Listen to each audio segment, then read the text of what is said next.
So hey guys, how are you all? Welcome to. So we are back with a brand new movie on What If Naruto Went Morning Walk with Hinata Without Shoes movie, but before we start, be sure to subscribe to our channel and like this video. Now let's begin the story. It was late afternoon in Konoha, the sun was bright, the wind was gentle and soothing, and there was not a cloud in the sky. The shops were open, and people were walking happily in the streets with a smile on their face or without a care in the world. They had a new Hokage in office and the structure of the village had been repaired from the Tsunaoto invasion not too long ago. Yes, in the village hidden in the leaves, everything seemed to be perfect. However, even in a village such as Konoha, there dwelled sinister people, people whose thoughts and plans would only result in harm to all but themselves. Or at least, no intentional harm to themselves, that is. One such person was about to do something that would forever affect the lives of two innocents. At last, with this in my hands, I will finally obtain the lifestyle I deserve. A rather wicked voice said, like a bad guy cliché. Oh, it's going to be sweet, having everything done for me rather than by me. Not to mention being young again. This person then looked at the object they held in their hands. They held it with the carefulness one would give a fragile newborn child, however their eyes stared at it with the look of a hungry dog. Getting a hold of this sure wasn't easy. It took a lot of Ryo and 3 months of waiting, but with all the loose ends covered, no one should suspect a thing. But I better make one small adjustment to ensure it works as planned. Taking a brush and dipping it in an ink well, this person wrote someone's name on the object in question before they pocketed it. There, now to go out and get what I want. Uzumaki Naruto, the town's infamous blonde-haired prankster, raced through the crowded streets, moving past all the people so to not run into them. "Excuse me, coming through, on your side, thank you," Naruto said as he dodged several villagers. He continued this until after 5 minutes of dodging villagers, until finally he saw his target. The girl he had tried to get to be his girlfriend since he was a little kid. "Hey Sakura-chan, I got a question for ya," Naruto said as he approached his teammate. "Naruto, I'm not going to go on a date with you," she told him quite firmly. "No, not that. What I meant was, does this belong to you?" he said as he held up a white scroll with black ends. "No, why? Where'd you find it?" "Just lying on the ground. It was near our training grounds. I thought maybe one of us dropped it," the blonde explained. "Well, it's not mine. Maybe it's Sasuke-kun's," Sakura suggested. "Could be. The Teme probably is dumb enough to leave something like this behind while he's busy brooding," Naruto offhandedly commented. As expected, the young pinkhead got really mad enough that her eyes were a pure hot white with a shadow covering them, and a dark blue flame could be seen around her as she clenched her fists at her side, and a tick mark could be seen on her forehead. "Naruto. Oh crap," was the entire aforementioned boy said before running like a frightened rabbit. "Get back here," Sakura yelled as she gave chase, intending to beat the Uzumaki 5 feet into the ground. Before long, but not before Sakura lost track of him, Naruto turned a corner and bumped right into someone. Hard. Both fell down onto the ground, hitting their rears quite hard too. "Ouch. Watch where you're going, kid," the other person said, their eyes clenched shut as they rubbed their sore spots. "So sorry, I didn't see you there," Naruto said before getting back up. He looked down and saw he had dropped his scroll and picked it back up before running away from Sakura again. After who knows how long, Naruto managed to lose her. That girl was nearly relentless when it came to chasing him down. When he was sure he lost her, he stopped in an alley to catch his breath. Damn, Sakura-chan sure gets crazy when she's mad. He then looked at the scroll in his hands. And I still don't know who this Bellin. He stopped when he noticed something new, a name written on the scroll. Huh? But I know there wasn't anything written on it before. It read, Hyuga Hinata. Hinata. This belongs to her, but I'm positive this scroll was blank when I found it. He told himself before thinking about how this could be explained. Wait, I know. That person I bumped into must have been carrying a scroll like the one I had to give to Hinata, and I picked this one up by mistake. Whoops. I guess I might as well go give this to Hinata then. If I can find her, that is. In all honesty, he did not know that much about the Hyuga girl. He knew the basics like where she lived and her age, but beyond that he knew nothing else about her. Well, she can't be that hard to find. I hope, he said as he took off from the alleyway to find Hinata. The Hyuga heiress was leaning against a tree, waiting for her team to arrive. Where are they? They've never been late before, she thought as she looked back and forth, expecting to see Shino and Kiba come running up and greeting her. But no such luck. Hinata sighed. She hoped that she had gotten the time right. Perhaps they had already left for the training ground without her. She was half tempted to go down there and see if that was the case when. "Hey Hinata," Naruto's easily recognized voice called out. "Huh?" Hinata asked as she turned to see her crush coming towards her waving his arm to get her attention. Blushing, she resisted the urge to hide behind the tree. "Oh, nah Naruto-kun. WHWH what brings why you here?" she said timidly as she poked her fingers together. "I found this. I think it belongs to you," he said, holding out the scroll with her name on it. "What is it?" she asked, staring at the scroll with a raised brow. "I don't know, but it has your name on it. Where did you get it?" the Hyuga asked. "I bumped into a person, and I accidentally took this one and they took the one I had. When I saw your name I assumed that it either belonged to you or was meant for you," he answered. Curious, Hinata reached out and grabbed it. But once she placed her hand on it, both she and Naruto felt an incredible shock of pain. It was like being struck by lightning, except it was cold. Both of them dropped the scroll and clutched themselves, trying to resist a growing sensation of cold pressure and blindness. They also felt a massive headache come. It was as if someone was hammering the inside of their skulls. But, fortunately all of the effects faded as quickly as it came, but it certainly had an impact on them. "What the hell was that?" Naruto asked, rubbing his eyes, which were sore from the pressure he had felt in his skull. "Naruto-kun, are you okay?" Hinata asked, keeping her eyes shut while she massaged her temples. "Yeah, I'm fine." He answered and opened his eyes and blinked a few times, but when he did, instead of seeing Hinata, he saw Naruto. "Huh? What the? I didn't make a clone." Then he noticed something new. "And what's with my voice? This isn't my voice. It's girly." "Naruto-kun." The Naruto in front of him asked before he looked at him. "What? But? How? Who are you and why do you look like me?" the clone said as he pointed at the real Naruto, and then the clone grabbed its throat, its eyes suddenly becoming wide. This isn't my voice." Naruto looked at his hands and saw they were smaller and the sleeves were beige instead of orange. What the hell is going on? He then looked down at himself, and saw he was wearing Hinata's jacket. "Why am I wearing Hinata's jacket?" "Naruto-kun, is that you?" the Naruto in front of him asked. "Yeah, I'm Naruto, but who are you?" he asked. "Wait, did I create a clone without realizing it?" "No Naruto-kun, I'm Hinata." "Wait, so that means I'm you and you're me?" Both of them stared at each other for a few moments, and then both bodies fell into the ground, unconscious from the shock of the experience. "What the fuck is this?" the person who bumped into Naruto said as they tore open the scroll. This was not the scroll they had worked so hard to get. This was a poster scroll of some naked woman, who had autographed it to Kakashi. The person who had been hiding in an alley outside the Hyuga compound surpassed a scream of rage that was building up in their lungs as they ripped the poster in half. Nostrils flared while the individual tried to remember how they could have. It was then that their eyes widened so much it looked like they were going to pop out of their skulls. That blonde-haired kid. When they had bumped into each other, the blonde must have switched scrolls on accident. If that kid opened up the scroll, then everything was ruined, all the months of planning and work would be lost. The person dropped the torn poster onto the ground and walked slowly out of the alley. A change had occurred in the plan. Now they had to find the blonde and get the scroll back before it was opened, or worse, activated. It took about 10 minutes for Naruto and Hinata to wake up. When they did, they were almost sure that it had all been a dream and that they were back in their own bodies.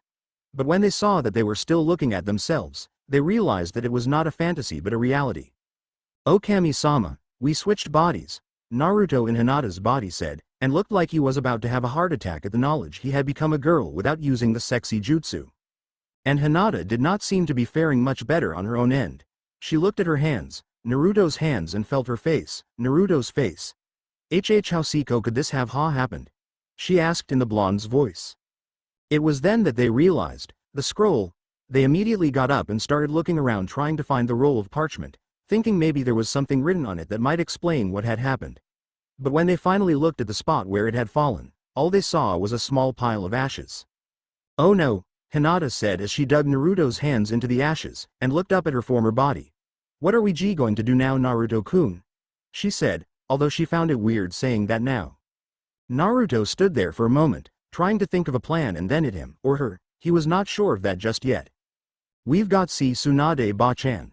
The Godem Hokage let out a long dramatic groan as she stared at the huge pile of paperwork that was on her desk.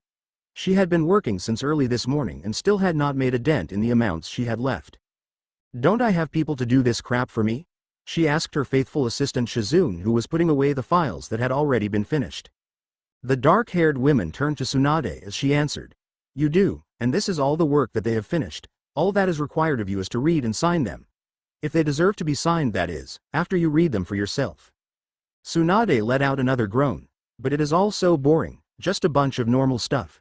Diplomatic offers, trade agreements, mission assignments, blah blah blah. It all just becomes a blur to me after a while. Tell me, why did I take this boring job again? Because we had nowhere else to go, nothing to do, and debtors hounding after you. Shizune responded. And from her basket next to Tsunade's desk, the pig taunted oinked her agreement. And even though you won't admit it, you'd miss Naruto if you left. Oh yeah, well it could be worse I suppose, she said as she sipped her sake. Then her desk intercom came on. Tsunade-sama, Uzumaki Naruto and Hinata Hyuga are here to speak to you. Shall I let them in? And it just got worse. The older woman said as she pressed the button on the intercom. Yes, send them up. Tsunade leaned back in her seat. I swear, if that little Gaki calls me Ba-chan, I am going to send him through the window. No you're not, Shizune said as the door opened, and in stepped Naruto and Hinata. And then something happened that Tsunade did not expect. Hinata, a girl she had so far known to be a quiet and shy type, walked right up to her desk and planted her hands on it firmly. Ba-chan, we need your help. The Hyuga said, her voice sounding very bold. Tsunade sent a murderous glare at the Uzumaki. Naruto, have you been telling people to call me that? And much to her surprise, Naruto flinched and looked scared, which caused Tsunade to become confused. Hinata slammed her hands on Tsunade's desk. No, that is not Naruto. I'm Naruto and that is Hinata. We have switched bodies. There was silence in the room. All right, is this some kind of joke? Are the two of you trying to mess with me? The Lady Hokage asked.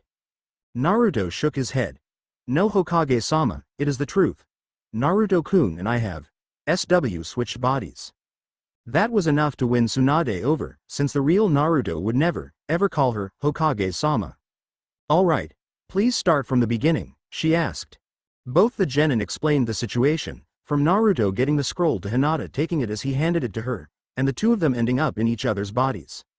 Tsunade and Shizune listened to their story, and when it was finished, Tsunade sat there for a moment and then got up from her chair and walked over to a pile of books. She began tossing a few of them around looking for something in particular, and while she was looking she spoke. I have heard about this kind of thing before, because Orochimaru developed something exactly like what you have described. That creepy snake guy who attacked Sasuke and killed the old man during the Chunin exams? Naruto asked in Hinata's voice. Tsunade nodded as she looked at one book and then tossed it aside. Yes, this was before he left the village and was still a loyal leaf shinobi. He had developed a type of body-switching jutsu, one that could be used as a substitute for henge transformations. A Konoha ninja could hand a scroll to an enemy from another village. The two of them switch bodies and the Konoha nin goes back to the other village and gathers intel, while the other stays a captive. Did we actually do something like that?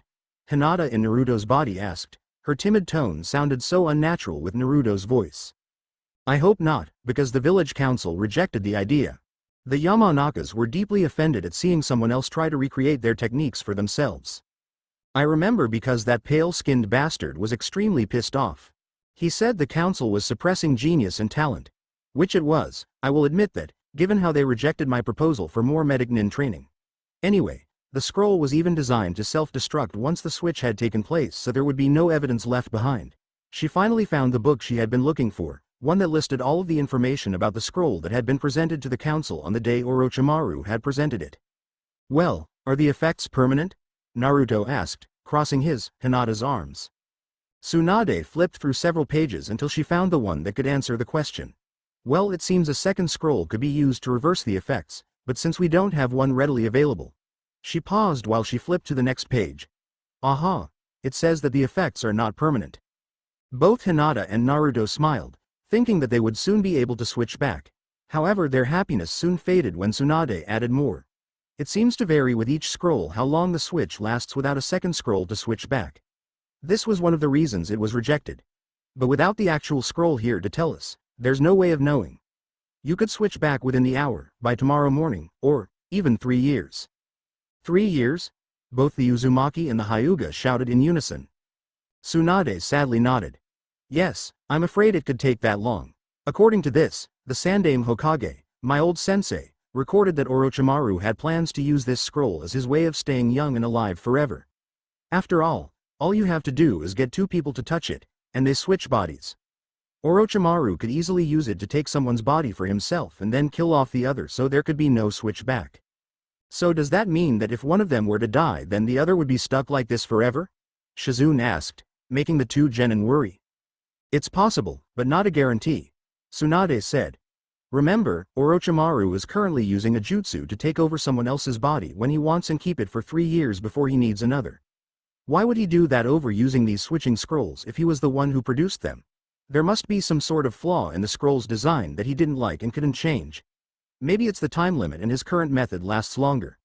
Or maybe, if one dies, both die. Why would that happen? Naruto in Hinata's body asked. I don't know. There's not much written here that can confirm much, it's mostly speculation. But it does say the project was scraped and it's been proven that Orochimaru does not use the scrolls himself even though he's the one who made them. I can't say for certain what the terms and conditions of this switch are for you two. All I can say is that eventually you two will return to normal, but that can't happen if one of you dies. Seeing their discomfort, Tsunade sighed and continued. Look you two, I'll try my damnedest to find out everything I can to let you know what to expect of this. With any luck, you'll be back to normal tomorrow at the latest. But just in case I'm wrong, please keep to yourselves and try to help each other out. Also, I recommend not telling anyone what happened. But why not? Both asked. Because there's more to this than either of you think, the Hokage told them. Remember, this project was abandoned by the village and even Orochimaru. So why was a working scroll still around? Why did someone have it on them? Where did they get it from? How did they get it? Did they know what it was for? Did they plan on using it? And why was Hinata's name written on it? Both genin paled and looked at each other after hearing this. Naruto in Hinata's body then looked at Tsunade. Does this mean someone may have been trying to take Hinata's body for themselves? Why would anyone do that? Well, she is heiress to the biggest clan in Konoha right now. Maybe they wanted to have her lifestyle or influence. Did you get a good look at the person who you bumped into? Tsunade asked. No, sadly I didn't. Sakura-chan was chasing me down trying to beat my brains out so I had other things on my mind. I did see they were an adult around Kakashi-sensei's age, maybe older, and wearing white, and I think it was a woman, but I don't remember anything else. Well, that doesn't really narrow down our list of suspects, but I suppose it's a start, Tsunade said, closing her eyes for a moment. Then she gasped and opened them again, looking frightened. Oh crap, Naruto, did you know what switch to? I don't know. How do we tell? Lift up your shirt. Tsunade told him, her. Naruto immediately lifted up the jacket and the shirt, but pulled them up too high and ended up showing off the bra-covered chest that originally belonged to Hinata. Naruto, you're not a boy right now. You got to be more careful with what you show off. Naruto meanwhile blushed. Damn Hinata, where do you hide these things?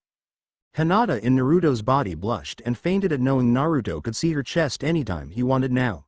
Too bad she didn't yet realize she meant she could now be as free with his body. Naruto, just because it's your body for now doesn't mean you could do whatever you want with it.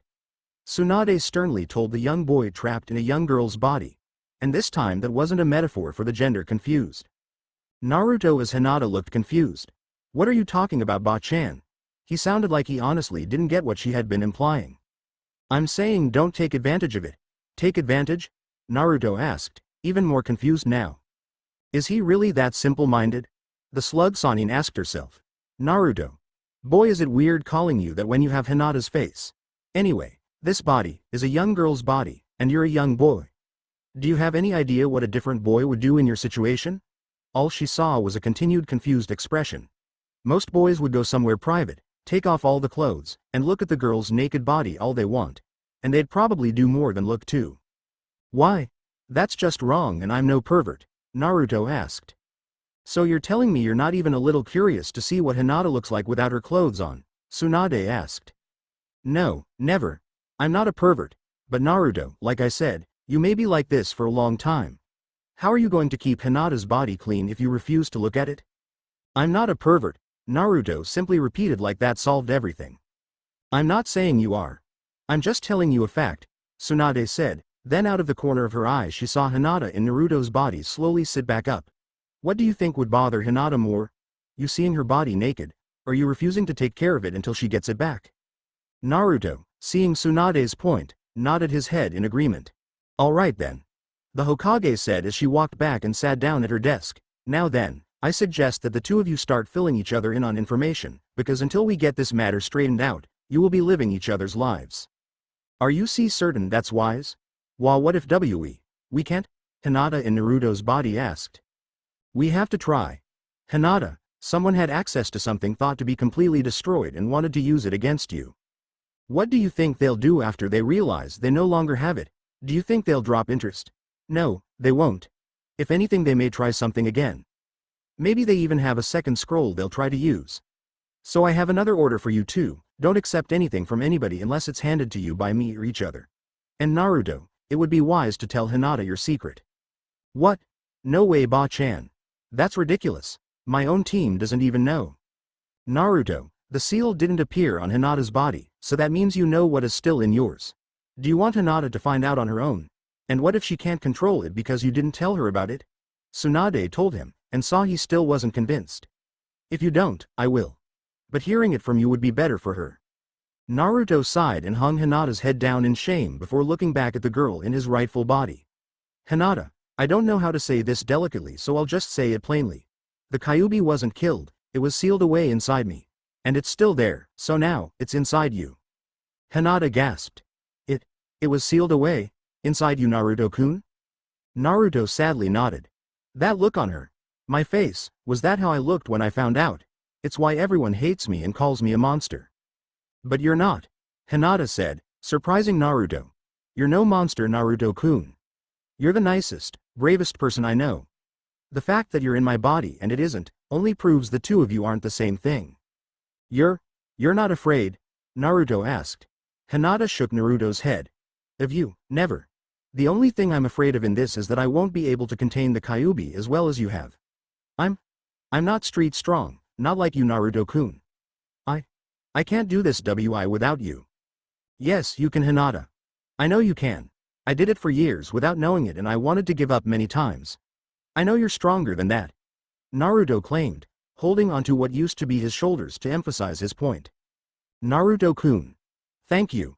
Hinata told herself before passing out from the close contact and praise. Hinata.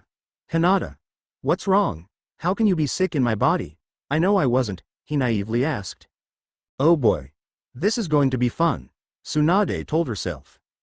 To avoid confusing references from this point on, Naruto in Hinata's body will be referred to as N Hinata, and Hinata in Naruto's body will be referred to as H Naruto. This way you know who's talking, but you also know whose voice and face to have in your minds. In dialogue, the characters will be addressed as who the other person thinks they are. As long as we don't know who's behind this problem, we'll never find out all we need to know. And if they find out you've used the scroll, they'll cover their tracks to ensure we never find out. So we need to convince everyone else you two are who you look like. To do that, you two need a few nights to get to know each other better and fill the other in. I'll give you two a cover, so hurry and get somewhere where you can be alone. Those words from Tsunade were the reason H Naruto and N Hinata were now in his apartment sitting on his couch. Both were highly uncomfortable for differing reasons. N Hinata was uncomfortable because he was not used to having company and knew his residence was not the best place to bring them even if he did. His apartment was actually better than many gave it credit for, usually picturing an infested hole in a wall when they thought of it, but it wasn't. Sure, it wasn't well furnished and needed patchwork in multiple places, but it was livable. H Naruto meanwhile was uncomfortable because she had a hard time believing she really was in her crush's home alone with him and the two of them needed to share personal stuff about them. Part of her was excited that Naruto had to learn more about her, because that meant there was a chance he'd grow to like her more, but part of her feared he wouldn't like what he found out. They had been quiet for a bit and Hinata had never been a fan of long silences like this. So Hinata. Why yes, Naruto-kun. It feels so weird looking at my own face and calling it by her name. Both thought to themselves. Would you like to go first or would you rather I do that instead?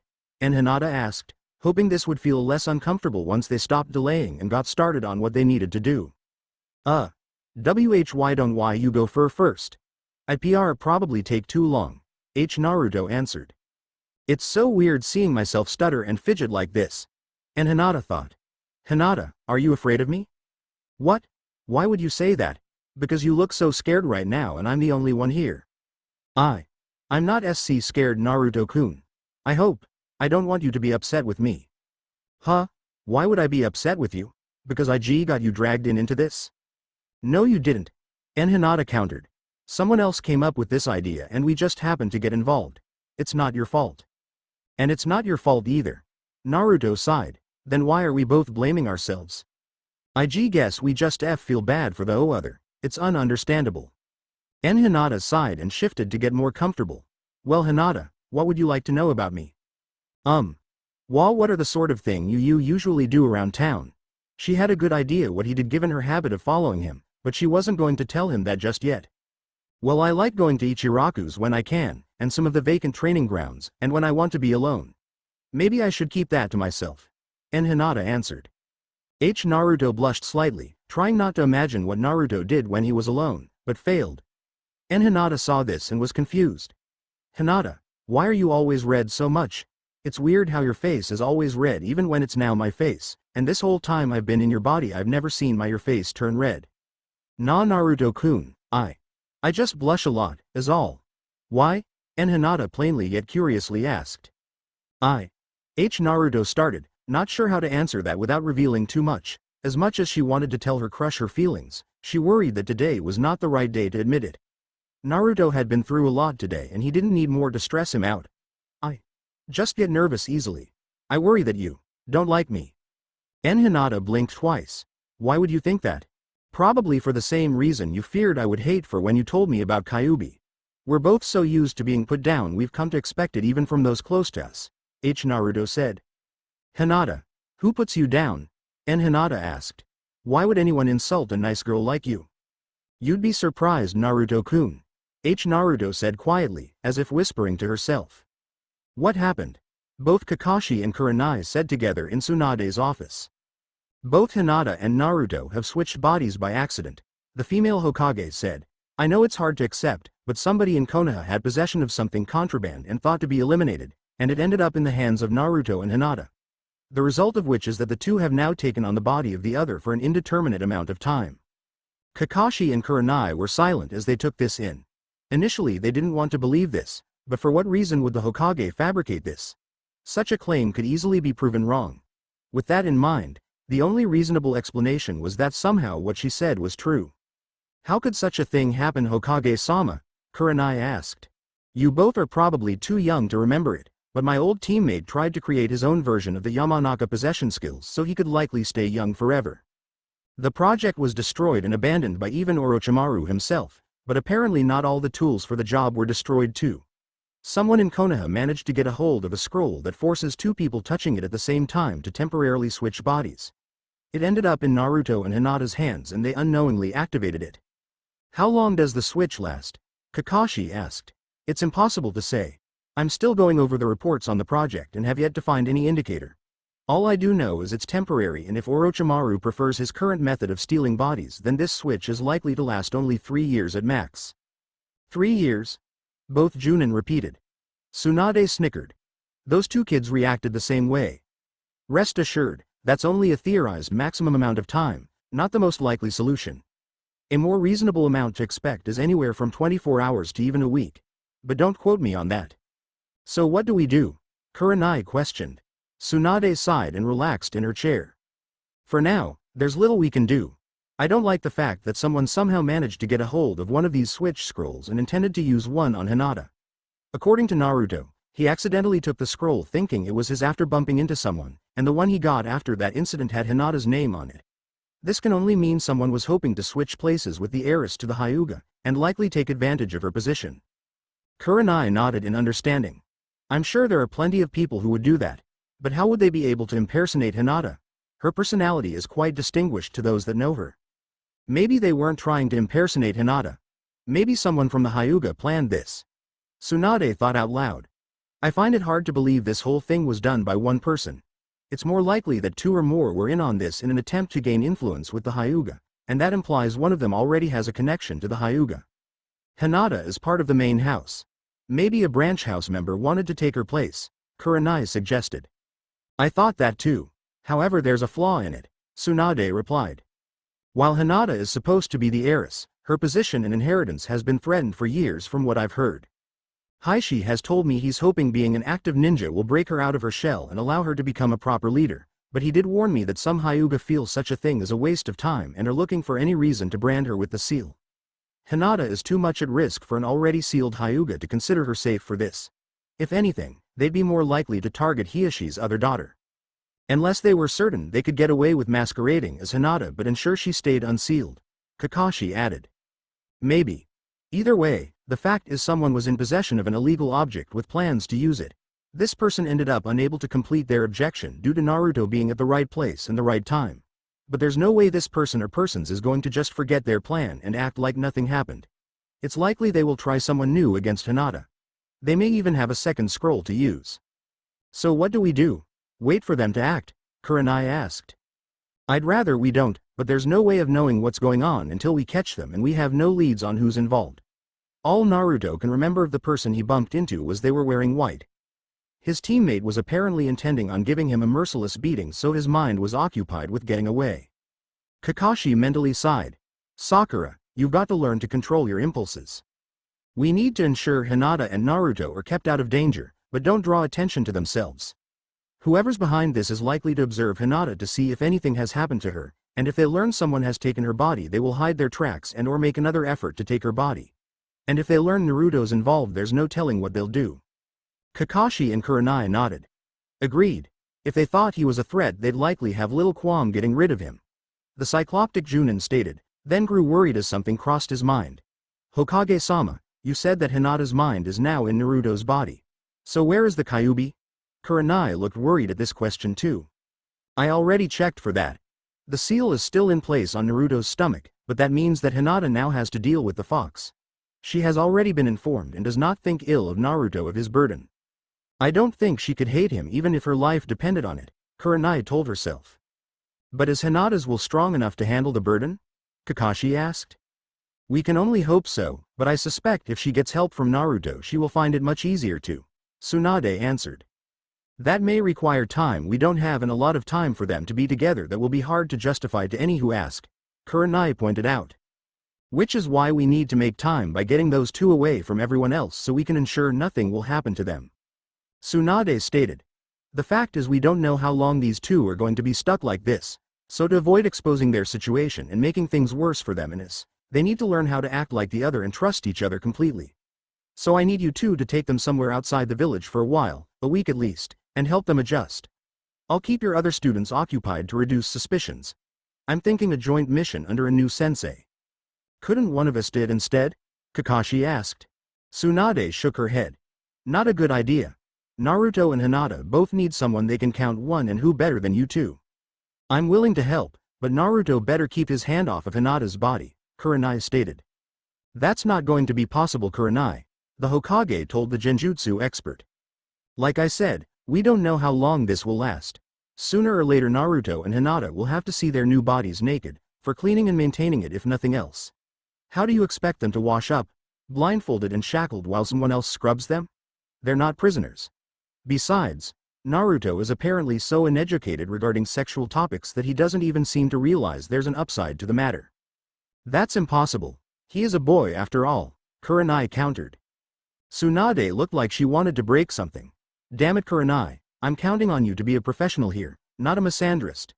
Hinata is not the only one who needs guidance and reassurance here. Naruto does too, and he deserves it no less. What if it was one of your male students who was in this? Kurenai didn't answer right away, and when she did she crossed her arms. Hokage-sama, I don't hate men for being men. I hate it when men cannot control their lusts. Fortunately Shino has no problem there, and Kiba's mother and sister have already made sure Kiba doesn't let his urges control him or affect him on the field. But Naruto, who's never been guided in a good way, and was taught by your perverted teammate, I don't have as much faith regarding. Tsunade frowned and slowly rose from her seat. Allow me to inform you, Kurenai, that during Naruto's time with Jiraiya he never once listened to anything perverted, the peeper told him. I know this because I was with them for a week on my way back to Konoha and heard from both what happened between them while I wasn't there. Jiraiya did try to teach Naruto about the facts of life, but Naruto absolutely refused to listen even once. And today when I saw him in Hinata, he sounded like he was genuinely unaware that he even could do something to Hinata's body. I don't know why, but that young boy is completely ignorant of these matters. Then how do you explain that degrading sexy jutsu of his? Kurenai asked. Why don't you ask him yourself? As a ninja, you should know it's better to get answers from the source than just assume what they are. Kurenai couldn't argue that. Fine. Tsunade then turned to Kakashi. What about you, Kakashi? Are you going to prove difficult here? It's not that I don't want to help here, Hokage-sama, but more that I don't think I'd be effective here. The silver-haired Junin said. If Naruto is in a girl's body, there's not much I can inform him of compared to what a woman like Kurenai here could. And if he refused to listen to a word from Jiraiya, I have no reason to believe he'd listen to me instead on the same subject. The best I could do is damage control. Not to mention I still need to help Sasuke get his anger under control. I know someone who could take your place for a short time. Someone who might be able to get through to him as well as help the others on both teams. Tsunade stated. Who? Both Junins asked. Let me see if they're available first and willing before I make any promises. The slug Sanin told them. Now, you two get some rest and think up what you're going to tell your two students. Come back here tomorrow at 9 a.m. If you're late by even 1 minute, Kakashi, so help me, I'll demote you back to Chunin. When you're here, Naruto and Hinata will be too. Pack for a week-long trip out of the village. I'll tell you the destination tomorrow. Tell no one of this. Both Junin looked displeased by this, but neither objected. Yes, Hokage-sama. Tsunade called out before they left the room. And before you complain too much about how uncomfortable you two feel now, remember how uncomfortable Naruto and Hinata must be.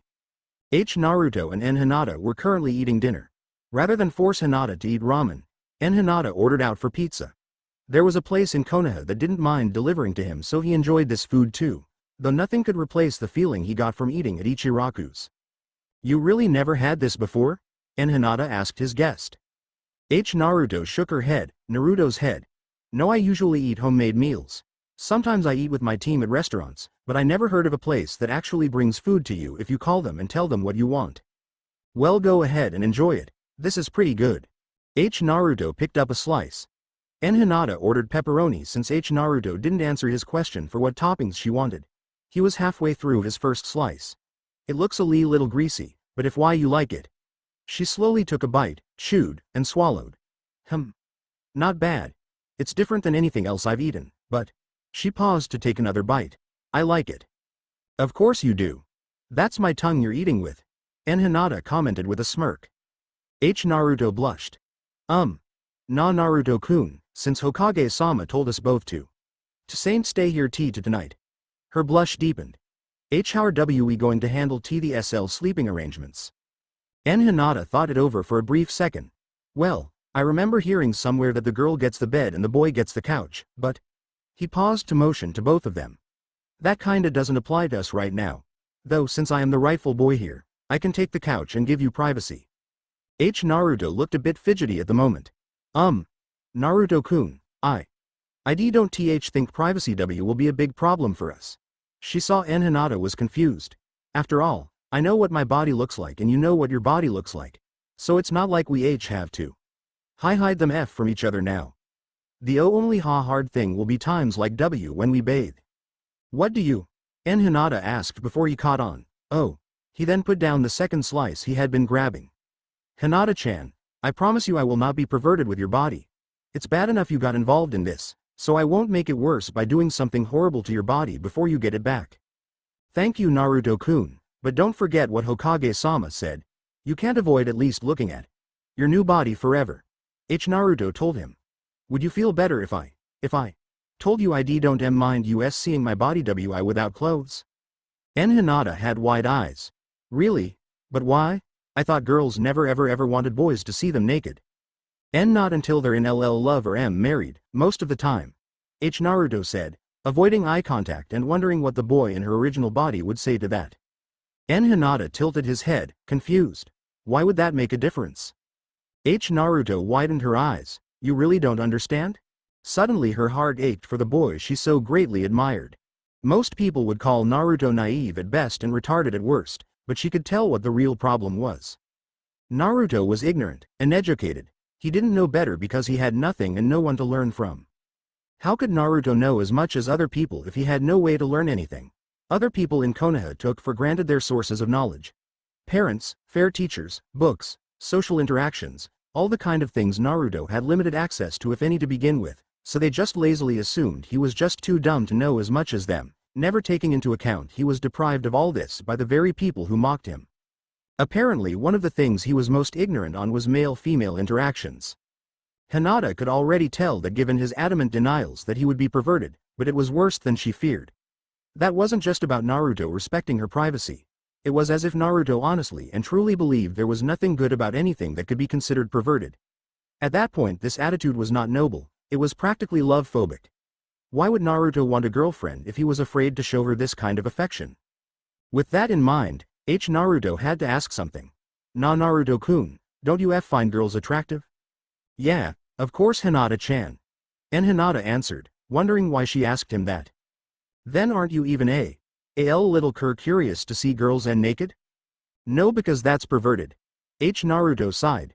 Naruto-kun, I don't know what taught you all this, but there are times when being perverted, as you say, is okay. And Hinata widened his eyes. That's impossible. Naruto shook her head. No Naruto-kun, it isn't. There are times it isn't good to be perverted, but there are times it is acceptable. And Hinata arched an eyebrow, a gesture Naruto thought was weird to see on her old face. Like when? How do I answer that without giving away any of my own secrets? Naruto asked herself before getting an idea. Like, when you have to wash my old body tonight. You do have to see it to know you got everything, and why you see can enjoy what you see. But I know you don't mean any harm to my body, so I know I have no reason to be afraid of you. Fear is the thing that determines whether or not you're doing a bad thing. And Hinata still looked confused. So, whether or not the girl dislikes it decides if it's good or bad.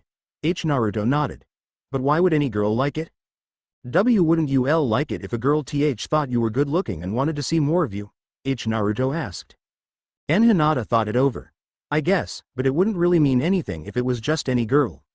If it was a girl I knew and liked, then it would feel better than just any girl looking for a peek. Then I'd feel like my privacy was being invaded. It's the same for girls, Naruto-kun. We don't want lots of guys trying to peek at our bodies and do more to them, but if it's one guy we do like, then we're not that upset by it. We might be embarrassed, but not angry.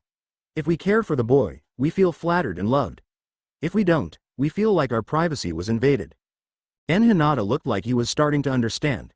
I think I understand. So, if I ever did decide to take a peek at Sakura-chan in the hot springs and she caught me, she'd feel angry. But if it was Sasuke and she caught him, she'd be embarrassed, but not angry, more flattered. Is that right? Naruto nodded. Yes, that's a good way to describe it, Naruto-kun. So is there any boy you wouldn't get about seeing you, Hinata-chan? And Hinata curiously asked. Naruto blushed until it looked like she had no blood anywhere else in her current body. She did not know how to answer that. Naruto-kun, why you shouldn't ask a girl that. Oh, please forgive me, Hinata-chan, it just popped into my mind. And Hinata pleaded, his head lowered. It's okay, Naruto-kun. I'm not mad, just embarrassed. Not mad, just embarrassed? The words repeated in Hinata's mind. Hinata-chan said girls feel that way with boys they care for. Does that mean? He stopped himself from saying anything. I better wait for that. We've both dealt with a lot today. No need to add to everything by asking her what she thinks of me. He cleared his throat. I just want you to know, you can trust me with your body, just like how I trust you with mine. Naruto smiled, her blush still there but lessened. Thank you, Naruto-kun. They finished up their dinner and put away the leftovers. Soon came time to shower and go to bed. Being polite, and Hinata allowed Naruto to go first but asked she save some hot water for him, which she had no problem agreeing to. Hinata had to admit this was a strange experience for her, cleaning a male body. Thanks to her Byakugan and anatomy lessons to maximize damage done to enemies, Hinata was not ignorant of what a male body should look like. But this would be her first time actually seeing one for real, without the Byakugan, which focused more on the chakra system than other physical traits to actually allow her to peep with it. Washing it in the shower wasn't too different than washing her own, just with a flatter chest and a more sensitive to touch lower region. She had to avoid doing too much to that particular area, out of fear what would happen if she didn't restrain herself. Soon it was Naruto's turn, and he tried to restrain himself, but teenage curiosity got the better of him and he allowed himself to see what Hinata's baggy clothes had been hiding. Now, Naruto's sexy jutsu did give him a good idea what the female body was like without covering, but he never stayed in it long enough to actually do anything with it other than tease perverts. After looking at girls like Sakura, Ino, And even Tenten. Naruto was surprised a girl their age like Hinata could be so much more developed. And when looking at the crouch, he wondered how exactly a girl urinated. Fortunately, when he finished the shower, he was going to find out by doing what came natural. Later it came time to sleep. Naruto instinctively grabbed a pair of his pajamas, which were a little loose on Hinata's body, and he had to give Hinata a pair since she didn't know where to look and couldn't go back to the Hyuga compound in his body. Okay. I'll see you tomorrow morning, Hinata-chan. Good night. And Hinata said before heading back to the front room. Wait, Naruto-kun. Naruto called out, stopping the boy in her original body. I'm still worried that someone will try to find me tonight and do something bad to me, and you too. Could you please, stay with me tonight? And Hinata was silent for a moment. Well, since we both know what the other looks like, and Ba-chan did say whoever's behind the whole scroll thing would come after you sometime, I suppose it wouldn't be a problem. The two were cautious, but soon they both laid down on Naruto's bed. And Hinata assumed Naruto's blush was from not being used to sharing a bed, and her holding him was from a need to feel safe in a strange place and situation. He was only half right. The next morning, when the sun rose and the people of Konoha were rising from their slumber, Naruto was the first to wake up. She felt quite warm and comfortable. It seemed sometime during the night she and Hinata ended up sleeping next to each other, so right now they were actually cuddling. It was hard to tell who was snuggling into who right now. Hinata looked very comfortable with his head under Naruto's chin, and Naruto had her arms around him. It was very warm and comfortable way to wake up, and even with the body swapping confusion it still felt right to Naruto. This is nice. I wonder if it feels any better being in my own body, since I'm looking at my normal face. I guess that means we didn't go back to our original bodies during the night. Naruto thought. I suppose I can wait a bit longer to get back to normal, as long as Naruto-kun's around to help me. Naruto's attention was briefly drawn away from her crush by a sudden unfamiliar pressure on her waist. She pulled back a bit and looked down, seeing something that shocked and scared her. Being in a boy's body, she woke up with a case of morning wood. Is that natural? What do I do? Wait for it to go away? She asked, more uncertain of this than when she had her first period. At least that she had warning prior to, but she never needed to know what to do about an early morning erection. Doing the only thing she could, Naruto got up and walked to the bathroom. I hope it will go away on its own soon. Oh, walking with this sure is awkward. Moving carefully, she reached the bathroom and closed the door. Hinata felt a lack of comforting warmth and started to stir awake. Was it a dream? Reaching down to his crotch, he felt nothing that was supposed to be there. Nope, guess not. For a brief moment his teenage curiosity got the better of him and his hand remained down south, though over the underwear. It feels weird touching this, but also soothing, like scratching an itch. I wonder why. Trying to ignore it, Hinata sat up and stretched his arms over his head. Hey, Hinata? Naruto came out of the bathroom. Morning wood gone now. Why yes Naruto-kun? Just wondering where you were. How are you? From behind the door Naruto blushed and poked her fingers together. I'm fine. She trailed off before taking a calming breath. Did you sleep all right? Hinata nodded. Yeah, I slept fine. Though I got to admit it was hard to sleep on my stomach with this here. He pointed to his new set of breasts as he said that. Naruto blushed more. Why, you'll get used to it. I guess it was easier for me since they came in little by little for me and you have to adjust right away. Hinata got out of bed and reached for Hinata's bra, which he had to take off last night. Naruto told him that sleeping with one on wasn't that comfortable. Do I have to put this back on? Naruto nodded. Yes Naruto-kun. I know it feels weird to you, but it will feel better than going without. Hinata sighed and took off his pajama top. Can you fasten the clip for me? He asked as he put it in place but fumbled with the back part. Sure Naruto-kun. Naruto said as she came up behind him and handled the feminine garment properly. Thanks. But do I really have to wear these too? Hinata asked, holding up Hinata's lavender panties. Right now he was wearing his own boxers for a small sense of comfort and familiarity. I can't believe I have to spend my morning talking to Naruto-kun about my unmentionables. Naruto thought. Why yes Naruto-kun, you should. Remember, we have to act like the other person now, and I wouldn't walk around wearing boxers. But who's going to see what underwear you have on? I don't know, but please Naruto-kun, it will avoid making things worse for us. But Hinata, what harm could me wearing boxers really do? Hinata asked. Please Naruto-kun, Naruto asked. And Hinata sighed. Fine. Naruto? Kakashi called as he knocked on his student's door. Kurenai was tapping her foot. Any idea how you're going to handle this? The cycloptic Junin shook his head. Me neither. The door opened and they saw Naruto, or at least Naruto's body. Oh, gee, good morning Kurenai-sensei and Kakashi-sensei. Is that really you, Hinata? Kurenai asked. Naruto blushed, looked down, and pushed his index fingers together. Why? Yes, I'm Hinata. Would you like to come in? Probably better if we do so someone doesn't overhear us. Kakashi said. Naruto stepped aside and the two Junin entered.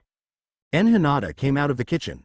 Hi Kakashi-sensei, Kurenai-sensei. So Ba-chan told you about us already? Yes, she did, though I must admit actually seeing it is rather strange, Kakashi answered. Try living it. It's even stranger. Kakashi stared at Naruto for a moment. You have not been doing anything inappropriate with Hinata-san's body, have you? He asked as he leaned forward. Hinata's face turned red. Ew, no, I am not a pervert like you and Ero Sennin. Kurenai rolled her eyes and looked at the two. Okay, you two, do you have everything for a trip out of town packed up and ready? They nodded, since as ninja they were expected to be prepared to leave at all times. Good. Now let's head out now so we can make the most out of the time allotted to us. What about our teams? Naruto asked as Hinata grabbed two already prepared packs for the two genin. Don't worry about it. Hokage-sama already has them covered. Same with the Hyuga clan in case they ask about Hinata. I mean you. Damn, this is going to be confusing, Kurenai replied. I have an idea. Kakashi said as Hinata showed up with the supply packs. How about for the duration of this trip we simply refer to Naruto as Hinata and Hinata as Naruto? Why? Hinata asked, handing Naruto her gear. Because you two need to get used to being referred to by the other's name. In private you two can address each other by your real names, but you need to remember that to everyone else, you're someone else now and they're going to call you by the other's name until this ends. To help you get started on this, you two when not alone must refer to the other by your own name and us two will refer to you by the name of the face we see. You have 2 weeks to get used to this. The two genin looked at each other. I guess they're right, still, it's going to be weird. That's why you have 2 weeks to not feel as weird as well as respond accordingly when addressed by a different name, Kurenai told them. Although, I don't think getting used to being called each other's names will not be as difficult as learning other things, Kakashi said in a hint kind of voice, resulting in Kurenai smacking the copycat ninja on the back of the head, hard. OWWW. Kakashi yelled as he rubbed the spot where he had been hit. Shut up, you are not helping, Kurenai growled. But am I wrong on what I said? Kakashi defended. You didn't have to phrase it like that. The one-eyed Junin looked at the Genjutsu mistress firmly. You know Kurenai-san, most of the time when someone thinks something's dirty it's really just because they're the ones with a dirty mind. He then turned to both genins. You two should keep that in mind too. Kurenai just frowned lightly but ignored doing anything more to him. Come on guys, we're not going to get anywhere just standing here. Let's get a move on. Less than 15 minutes later, Kakashi and Kurenai were leading their two students down a trail outside Konoha. At the end of this is where we're going to stay. It's a place for training that needs to be done in private, owned by no clan so any ninja can use it with the Hokage's acknowledgement. Here we will help you two learn to cope. Kakashi started, still rubbing the spot where he had been hit. While we're moving, we'll start the first lesson, Kurenai added. You two need to learn to walk appropriately. Learn to walk? Hinata asked. Kurenai nodded. Yes, you need to act like you're the person you look like, and that means learning to perform all their mannerisms. And when I say all, I mean all. This includes the way you walk. What's so special about the way we walk? Hinata asked before looking down at her own legs for a moment. Hinata, have you ever noticed the way people walk? Kurenai asked. Hinata was strongly tempted to object to the name reference, but held her tongue. No, why would I? It's just walking. Actually Hinata, it's not that insignificant, Kakashi told his now female student. Here, pay close attention to how mine and Kurenai's bodies move when we walk. Look for differences in the way we move and carry ourselves. He then turned forward and he and the Kunoichi Jonin got in front of the two genin. Hinata still didn't see why this mattered but watched them both. Okay, they're not taking left or right steps together, so what am I looking for here? After looking for a while she sighed in frustration. I give up. What do you want me to see? Both Junins turned to see the complaining genin, but they didn't stop their trek. Hinata, maybe you're looking too hard. Looking too hard? Hinata repeated, sounding like the very concept was ludicrous. What the hell is looking too hard? Kakashi groaned and face-palmed himself. Kami-sama, you are sometimes so thick it is unbelievable. Let me try, Kurenai said. Think of it like this, you walk with confidence, with self-assurance, you stride, you're ready to take on the world. Hinata nodded. Of course. Thinking like that was completely obvious. Well, you're Hinata now, and no offense to you, Naruto, she said, nodding to Naruto, who poked his fingers together, knowing exactly what was about to be said. You are a shy, timid girl. You lack any real self-confidence, so you walk slowly and hesitantly. And don't forget, you walk like a girl now, not a boy. Why would boys and girls walk differently? Hinata asked. Part of it is because it's how they're raised. Kakashi told him. Boys and girls are raised differently, so they act and grow up differently, in more than one way. This includes how they move when they walk. One of the most notable differences in walking is that women tend to walk with a certain sway in their hips. Hinata looked confused. Women try to shake their asses as they walk? Before Kurenai could erupt at the naive boy, girl, Kakashi kept speaking. Not quite Hinata. Damn, this is harder to get used to than I thought. Anyway, a woman's stride does however draw attention to their hips, but they are not shaking their asses as you put it. Kurenai-san, if you would be so kind to demonstrate for him, her. Kurenai still looked upset, but she did walk in a slow circle this time, and this time Hinata paid close attention to the way her body moved. Her waist seems to perk out left and right with each step, almost like her hips are rocking back and forth. And Kakashi-sensei's right, it is attention-grabbing. I can see it now, but why do women do that and not men? The reason men don't do it is because for the most part we don't want people to look at us there. Also, our hips aren't as wide as a woman's, so it's less comfortable for us to move that way. Kakashi explained. As for why women do, Kurenai-san could answer that better than I could. The Kunoichi Junin looked a little bothered but looked at the boy now trapped in her student's body. A woman's hips are structured differently than a man's to make giving birth easier for us. This affects the way we walk. But the main reason is because, unlike men like Kakashi-sana said earlier, women usually do want the sway to be noticed. Wait, you mean girls want boys to look at their waists? Hinata asked, completely baffled by the idea since it went against everything he believed about women and perverseness. Naruto had effectively pointed out last night that reality on the subject wasn't as black and white as he believed it to be, but he still had a hard time understanding the entire subject of acceptable or desired perverse behavior. Not really, but to a point yes. Kurenai answered. The motion of the hips draws the eye to it, though it doesn't stay there for long most of the time. This creates a sort of subliminal message to the male mind that the woman has sex appeal, without requiring her to take off her clothes first or wear something more revealing. Hinata crossed his arms defiantly. I'm not walking like that if it means some guys are going to look at my ass all day. You have to, Hinata. Kurenai told the stubborn genin, finding it a bit easier now to use the appropriate names. Until you become a boy again you have to behave as a girl, and this is part of it. I understand completely that you don't want people looking at your behind lecherously, but it's something all women have to tolerate. Just be glad you have the training and skills to do something about it if a guy decides to do more than stare. Both Junin could tell that Hinata still had a hard time comprehending what they were trying to teach the confused boy, so Kakashi decided to intervene. We really should get going rather than hang around here. You'll understand better later, Hinata. I hope, he added in his mind. But for now, just try to mimic the way Kurenai-san walks. And Naruto, try to mimic the way I walk, without a sway. With that, the four continued their hike to the private training area, this time the genin trying to mind their movements the rest of the way. You summoned us, Hokage-sama? Shino asked as he, Kiba, Sakura, and Sasuke stood before Tsunade. All four had been given notices to come to her that morning rather than wait for their senseis in the usual meeting spots. Yes, and I hope you all will hold your tongues until I've finished. She told them. Something important has come up, and for the next 2 weeks Kakashi Hatake and Kurenai Yuhi will be unable to train your teams. I cannot give you the details why, as the reason is confidential. And before any of you ask, Naruto Uzumaki and Hinata Hyuga will be unable to partake of your team activities in the same amount of time. Sasuke showed no reaction, but Sakura smiled victoriously. About damn time. Tsunade firmly frowned at the pinkette. Sakura Haruno, you will refrain from disrespecting your teammates in my presence. Why? It's just Naruto. Tsunade cracked her knuckles, making the girl shut up and sweat nervously. Because like it or not, He is your teammate and someone who has helped you out greatly regardless of whether or not you acknowledge such things.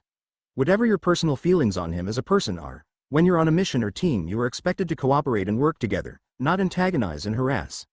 I personally do not care why you think Naruto is supposed to be disrespected, but if you wish to remain an active shinobi, you will learn to keep your opinions to yourself unless asked.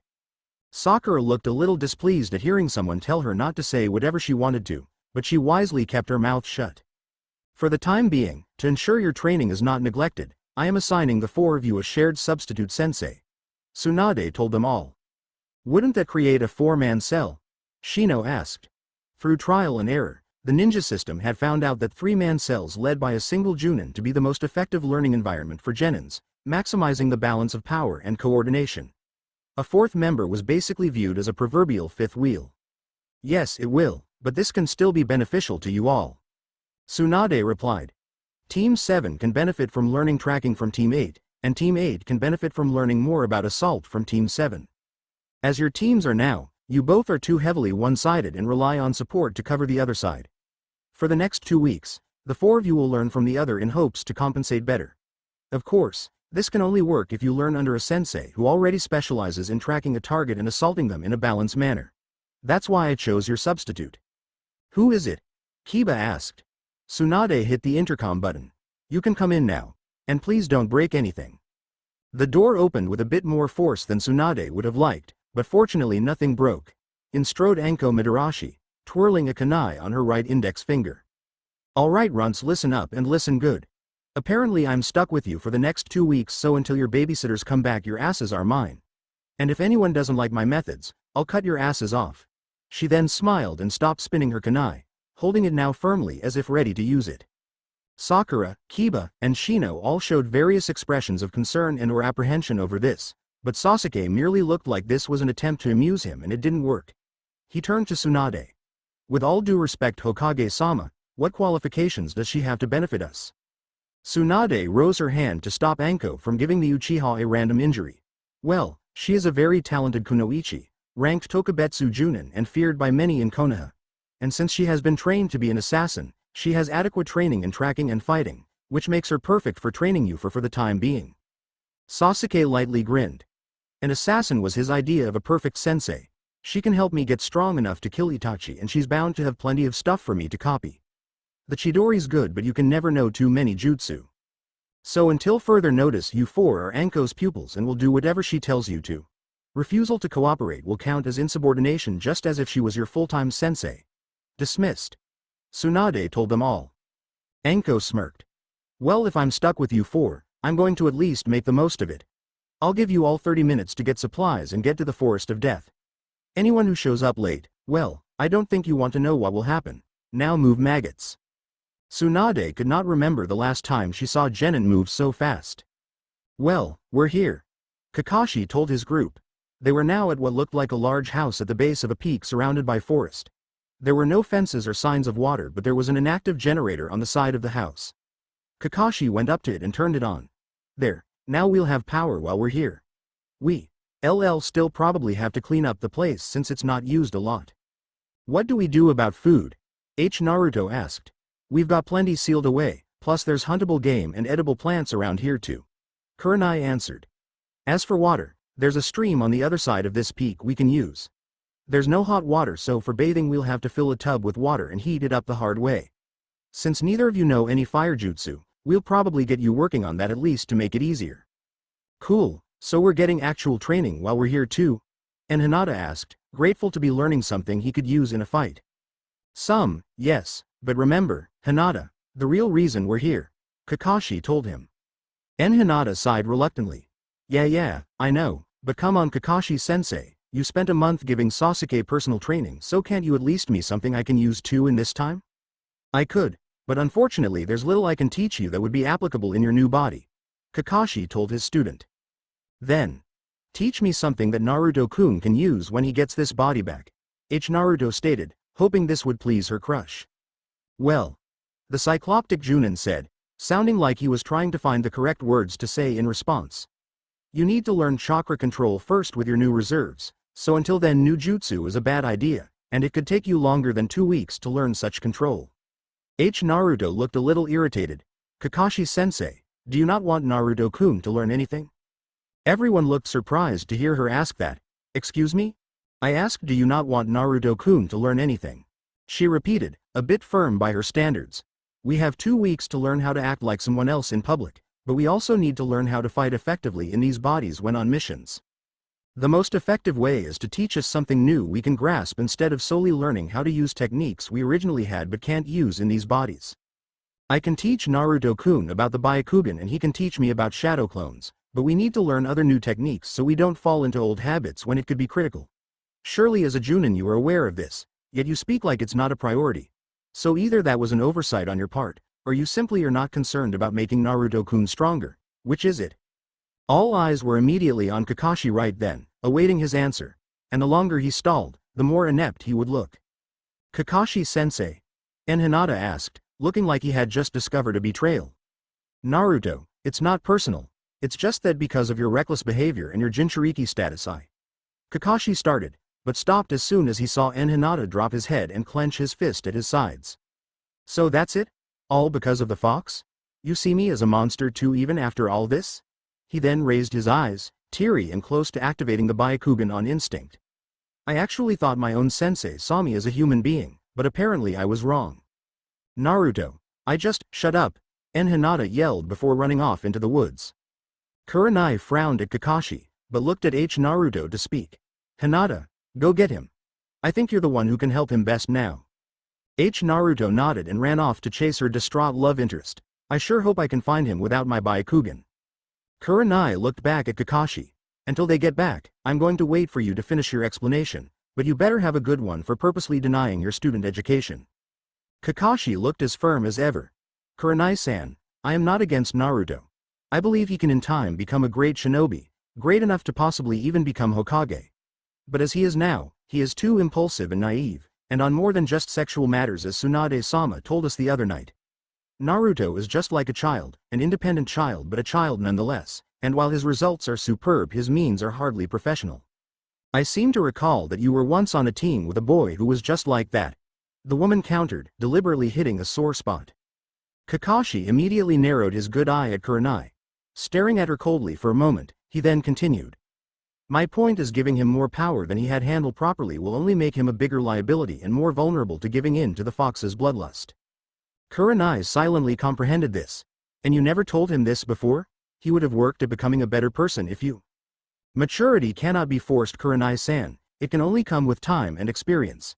Kakashi interjected.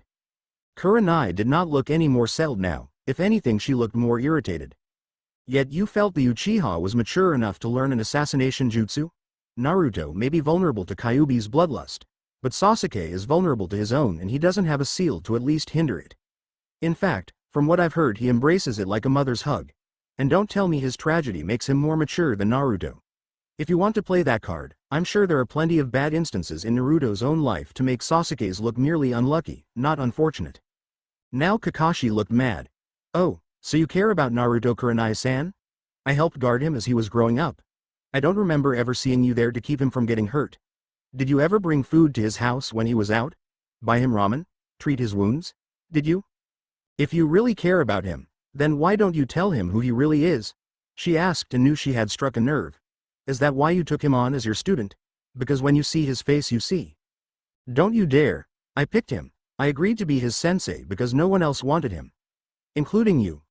In fact, I heard that you once told Hinata not to pursue an interest in him because... How did you put it? He's a boy and all boys only want one thing. Well, they do. Kurenai firmly answered. Even if they don't know what that one thing is? Kakashi pressed. Let's be honest here, Kurenai-san. You scold me on not being a saint to Naruto, but are you really any better? Can you cast the first stone? The only reason you're even here is simply to ensure he doesn't do anything with Hinata you don't approve of. Kurenai frowned harder. The boy needs to know to keep his hands to himself. Even though the two are as inseparable as you can get without being conjoined? Kakashi argued. No one understands Naruto better than Hinata right now, and vice versa, and like it or not, those two are going to seek comfort in each other to get through this confusing time here. And they are counting on us to help support them, not make them feel worse about themselves. Hinata is not the only one who needs guidance and reassurance here. You implied just now that I play favorites with my students, but to me you're absolutely no different. The two Junin stared each other down, neither wanting to show weakness to the other, but Kakashi leaned back. Enough of this pissing contest. We've got 2 weeks to train both genin to be comfortable in their situation, and we're not going to accomplish that if we're at each other's throats. So how about we go inside and get set up for our stay and wait for them to return? Kakashi turned away without waiting for a response, leaving Kurenai standing there wondering what to do. She followed him in. An hour later Hinata and Naruto returned to the house, and Hinata's eyes still red.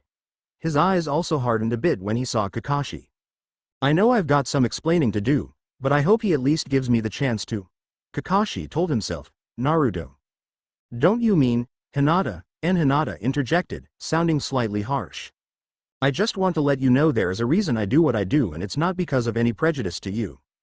Before he could continue, Hinata shrugged and scoffed under his breath. Whatever, I'm tired and in no mood for a lecture. It's only the afternoon, Kurenai pointed out, then I'll take a nap. Naruto. You want to stop me? Go ahead and try it. The boy in a girl's body stated firmly. Neither of the Junin made a move. Good. He then walked off to find a room for privacy. Is he okay? Kurenai asked Naruto. He's still mad, and who could blame him? She replied before trying to follow him. Hinata. Kurenai said. You're not sharing a room with him, not on my watch. Naruto gave her sensei a cold hurt look, remembering the genjutsu mistress telling her not to interact with Naruto if she could help it. Kurenai sensei, did I ask for your permission? Her phrasing showed the question was very rhetorical. It doesn't matter, because I forbid it. Try and stop me, but I will fight back. Naruto declared before walking off. We should leave them be. They still prefer the support of each other now, even more than our own. Kakashi said sagely. Also, it would be wise to let them sleep in the same room for the time being. What? Kurenai asked, completely shocked. How the hell can you justify such an idea? Because we already have and we both liked it. Naruto answered, sticking her head out from behind a corner. I have no reason to hide this body from Naruto-kun, and he has no reason to hide my own body from me. And neither one of us are at any point where we crave sexual activity, so stop being paranoid, Kurenai-sensei. Kurenai was shocked. Never in all the time she knew Hinata did the Hyuga heiress speak so sternly to her. Heck, for a long time she didn't even think Hinata knew how to speak sternly to someone. Either the stress of situation is causing her to be less patient, or her concern for Naruto is acting up. I'm not paranoid, I'm being rational, the genjutsu mistress insisted. Rational? I told you, Kurenai-sensei, that neither of us want something sexual just yet. How can you look at me and say you're being rational? I know men better than you do, and even if Naruto is in a female body at the moment, he still has the mind of a man, Kurenai said firmly. And how is that a crime? Naruto asked bluntly. Beg pardon? Kurenai asked, confused. You speak as if being a man is a crime, or a criminal waiting to happen. Why? What am I supposed to be afraid of here? You are the one who's not ready for something sexual, but he might be. Boys are always interested in being perverts. The Kunoichi Junin told the former Kunoichi Genin. Do you honestly believe that Naruto-kun is going to do anything to me while I'm like this? Naruto asked, spreading her arms to emphasize Naruto's original body. That's not the body I'm worried about, Kurenai said. And what is he going to do with my old body that I myself couldn't do when I had it? Before Kurenai could answer, Kakashi spoke to her. Kurenai, I highly doubt that the phrase, I'm a girl now I can sex with men, has even come close to crossing Naruto's mind. In fact, I bet the idea terrifies him to his core. And masturbation is not a bad thing either.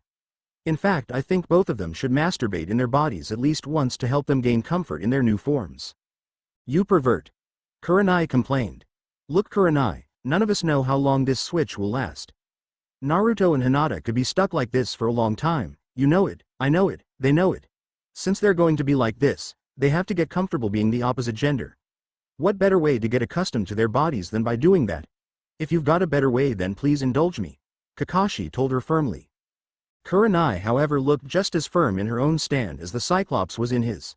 Not wanting to hear more of this, Naruto just quietly walked away into the room Hinata was in. She saw the boy-turned-girl lying down on a Western-style bed, looking at the ceiling with his hands under his head. You okay? Naruto asked, closing the door but coming no closer. Yeah, just not ready to hear whatever excuse he has. Let him see what it's like to be ignored for a bit first, then I'll see what his reasons for ignoring me were. Naruto nodded sympathetically. I understand. Kurenai-sensei's getting on my nerves too. She seems convinced you're going to do something wrong with my body first chance you get. Like what? All I've learned is how to walk and use the bathroom, and Hinata complained. Kurenai-sensei has been an anti-pervert as long as I've known her. Sometimes I think she may have been sexually abused in her past, but I'm not sure, she said, remembering the time when Team 8 was first formed and how Kurenai always seemed to keep an eye on Kiba and Shino as if they were about to do something she had to prevent. In time it stopped, but Hinata always wondered why she did that, though she never felt comfortable asking. I can understand her intentions, but I wish she didn't act like she knew everything about me based on just one fact. And Hinata commented. After a moment, his eyes suddenly widened considerably, like he just saw a ghost. What's wrong, Naruto-kun? Naruto asked, seating herself next to him. I just asked myself, is this how Ero Sennin felt when I always called him a pervert? I always thought it was okay since he peeps on girls and writes porn, but I always talk about him the way Kurenai-sensei is talking about me. Like he can't do anything except be a pervert. Naruto-kun, everyone has their vices and bad habits. I'm not saying peeping is okay, but that alone doesn't make him a bad person. I mean, he doesn't actually do anything to the women, right? Not that I've seen, but still, isn't peeping bad? Most of the time, yes it is. However, it's not the worst thing a person can do. Naruto told him, then blushed. No. Naruto-kun, could you keep a safe secret? Of course, Hinata. Even if it may sound bad? Hinata was confused. If you don't want to tell me, Hinata, you don't have to. Naruto shook her head. No, Naruto-kun, you need to hear this. Watching someone isn't enough to make someone a pervert. I mean, you don't think I'm a pervert, do you? What? No, of course not, Hinata. What if I told you I sometimes watched you? As expected, Hinata looked quite surprised and confused. What? Did you really? Or are you just saying that as an example? Naruto looked at her lap to avoid a reaction she couldn't predict but didn't want to experience. I actually did watch you a few times. You were training in private, and several times all I wanted to do was go up to you and ask to join in. But I was always just too shy to do it. I was afraid why you'd tell me to get lost. So all I could do was watch, and hide if I thought you saw me. I wouldn't have done that had I known, Hinata told the girl in his original body. I know, but you don't understand shyness, Naruto-kun. She told him. I was afraid you would have done that. Afraid enough that I couldn't make myself risk it. I'm not afraid of you, Naruto-kun. I'm afraid of being rejected by you. That's what shyness is. Hinata thought it over. The stuttering, the blushing, the fainting, the quiet tone of her voice, this explains so much. She's not gloomy, she's just insecure. Hinata, can I ask you 2 questions? Of course, Naruto-kun. Do you act around me in a way you don't act around others? Hinata inquired, wondering what the boundaries of her shy behavior were. Naruto blushed and tapped her fingers together, a very unusual thing to see Naruto's body do. Honestly. Yes, Naruto-kun. I'm usually able to talk better with my team and my family when they actually need me for anything. But do you faint or blush around any of them too? Hinata pressed. Naruto took a deep breath and closed her eyes, shaking a bit as if she was shivering. Hinata? Hinata asked, putting his arms around her to comfort and or warm her up. As soon as she felt the arms around her, Naruto dove into Hinata's embrace and tried to relax. No, Naruto-kun. I only ever do that. Around you. Sorry, but I can't help it. You are my strength and my weakness. Not knowing what else to do, Hinata rubbed his friend's back, trying to comfort her. Hinata, my second question is why me? Why am I the one who does this to you? Did I hurt you at some point? Naruto immediately straightened up to look at what had once been her face. No, Naruto-kun, you never hurt me. I told you I'm not afraid of you and I meant that. But still, why? Just, why? It's hard to explain, Naruto-kun. Maybe after we handle the more urgent problem, then we can cover how things are between us. Naruto made herself say with great difficulty. As much as she wanted to tell Naruto her true feelings, she was still too shy to do so, and the two of them would have an easier time handling their body swap without the added tension of their relationship, in whatever form it was or could be, making things more complicated. One step at a time. Naruto told her. Handle this, and let Naruto-kun get close to me. Then I can ask him where I stand with him and go from there. Hinata thought it over, then nodded. Yeah, you're probably right, Hinata-chan. But we are friends, right? Naruto smiled and looked back at her love interest. Yes we are. And I hope we always will be Naruto-kun. She intertwined her hands with his. And hopefully someday more, but for now I'll accept this. Hinata felt awkward about the unfamiliar contact, but he did not reject it. I hope so too. Night came and now Hinata and Naruto were no longer tired. Not wanting to disturb their senseis at this hour, the two went outside and used chakra to crawl up to the roof. There they just laid down and stared up at the stars. I always loved doing this on missions, Naruto said. I know what you mean. It's better when you're away from cities like now. Hinata replied. Speaking of which, I'm not looking forward to returning to Konoha right now. Rather than question why, Naruto shook her head. I understand. I'm scared too. I have no idea how to act around a family, especially one like the Hyuga. Hinata stated. My closest experience was my time in Wave with the client's family, but they were struggling to survive, so it won't be at all like with the Hyuga. And what about your team? I barely know them at all. Kiba-kun and Shino-kun are easy enough to get along with as long as you keep quiet most of the time. Kurenai-sensei. I hope she'll be professional about you. And as for my clan, if there was any way we could justify you not living there, I'd recommend it. Why? Hinata asked, curious and not understanding. The Hyuga are pretty set in their ways and would not accept your choice of, well, anything I think. Don't feel bad, they barely accept my choices either. Okay, and if we're on the subject, maybe you shouldn't live on your own in my apartment. I don't think a girl like you would enjoy that kind of lifestyle. Naruto sighed sadly. If only we could keep living together, that would handle the problem. Hinata thought it over. You know, maybe we can. How? Naruto asked. I'm not sure, but we have time to come up with an answer. Hey you two. Kakashi said to them from behind, making them turn around. Shouldn't you two be in bed? We're not tired. Hinata said, hurt still evident on his face and in his voice. Naruto, can I please talk to you? Kakashi asked, then glanced to Naruto before returning his eyes to his student, in private? Before Hinata could answer, Naruto placed her hand on his shoulder. You probably should, Naruto-kun.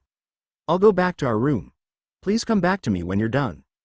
Hinata nodded and Naruto left the roof. Hinata then looked at his sensei. So what are you going to do? Give me some BS on how you can conveniently explain why it's okay to treat me like the fox?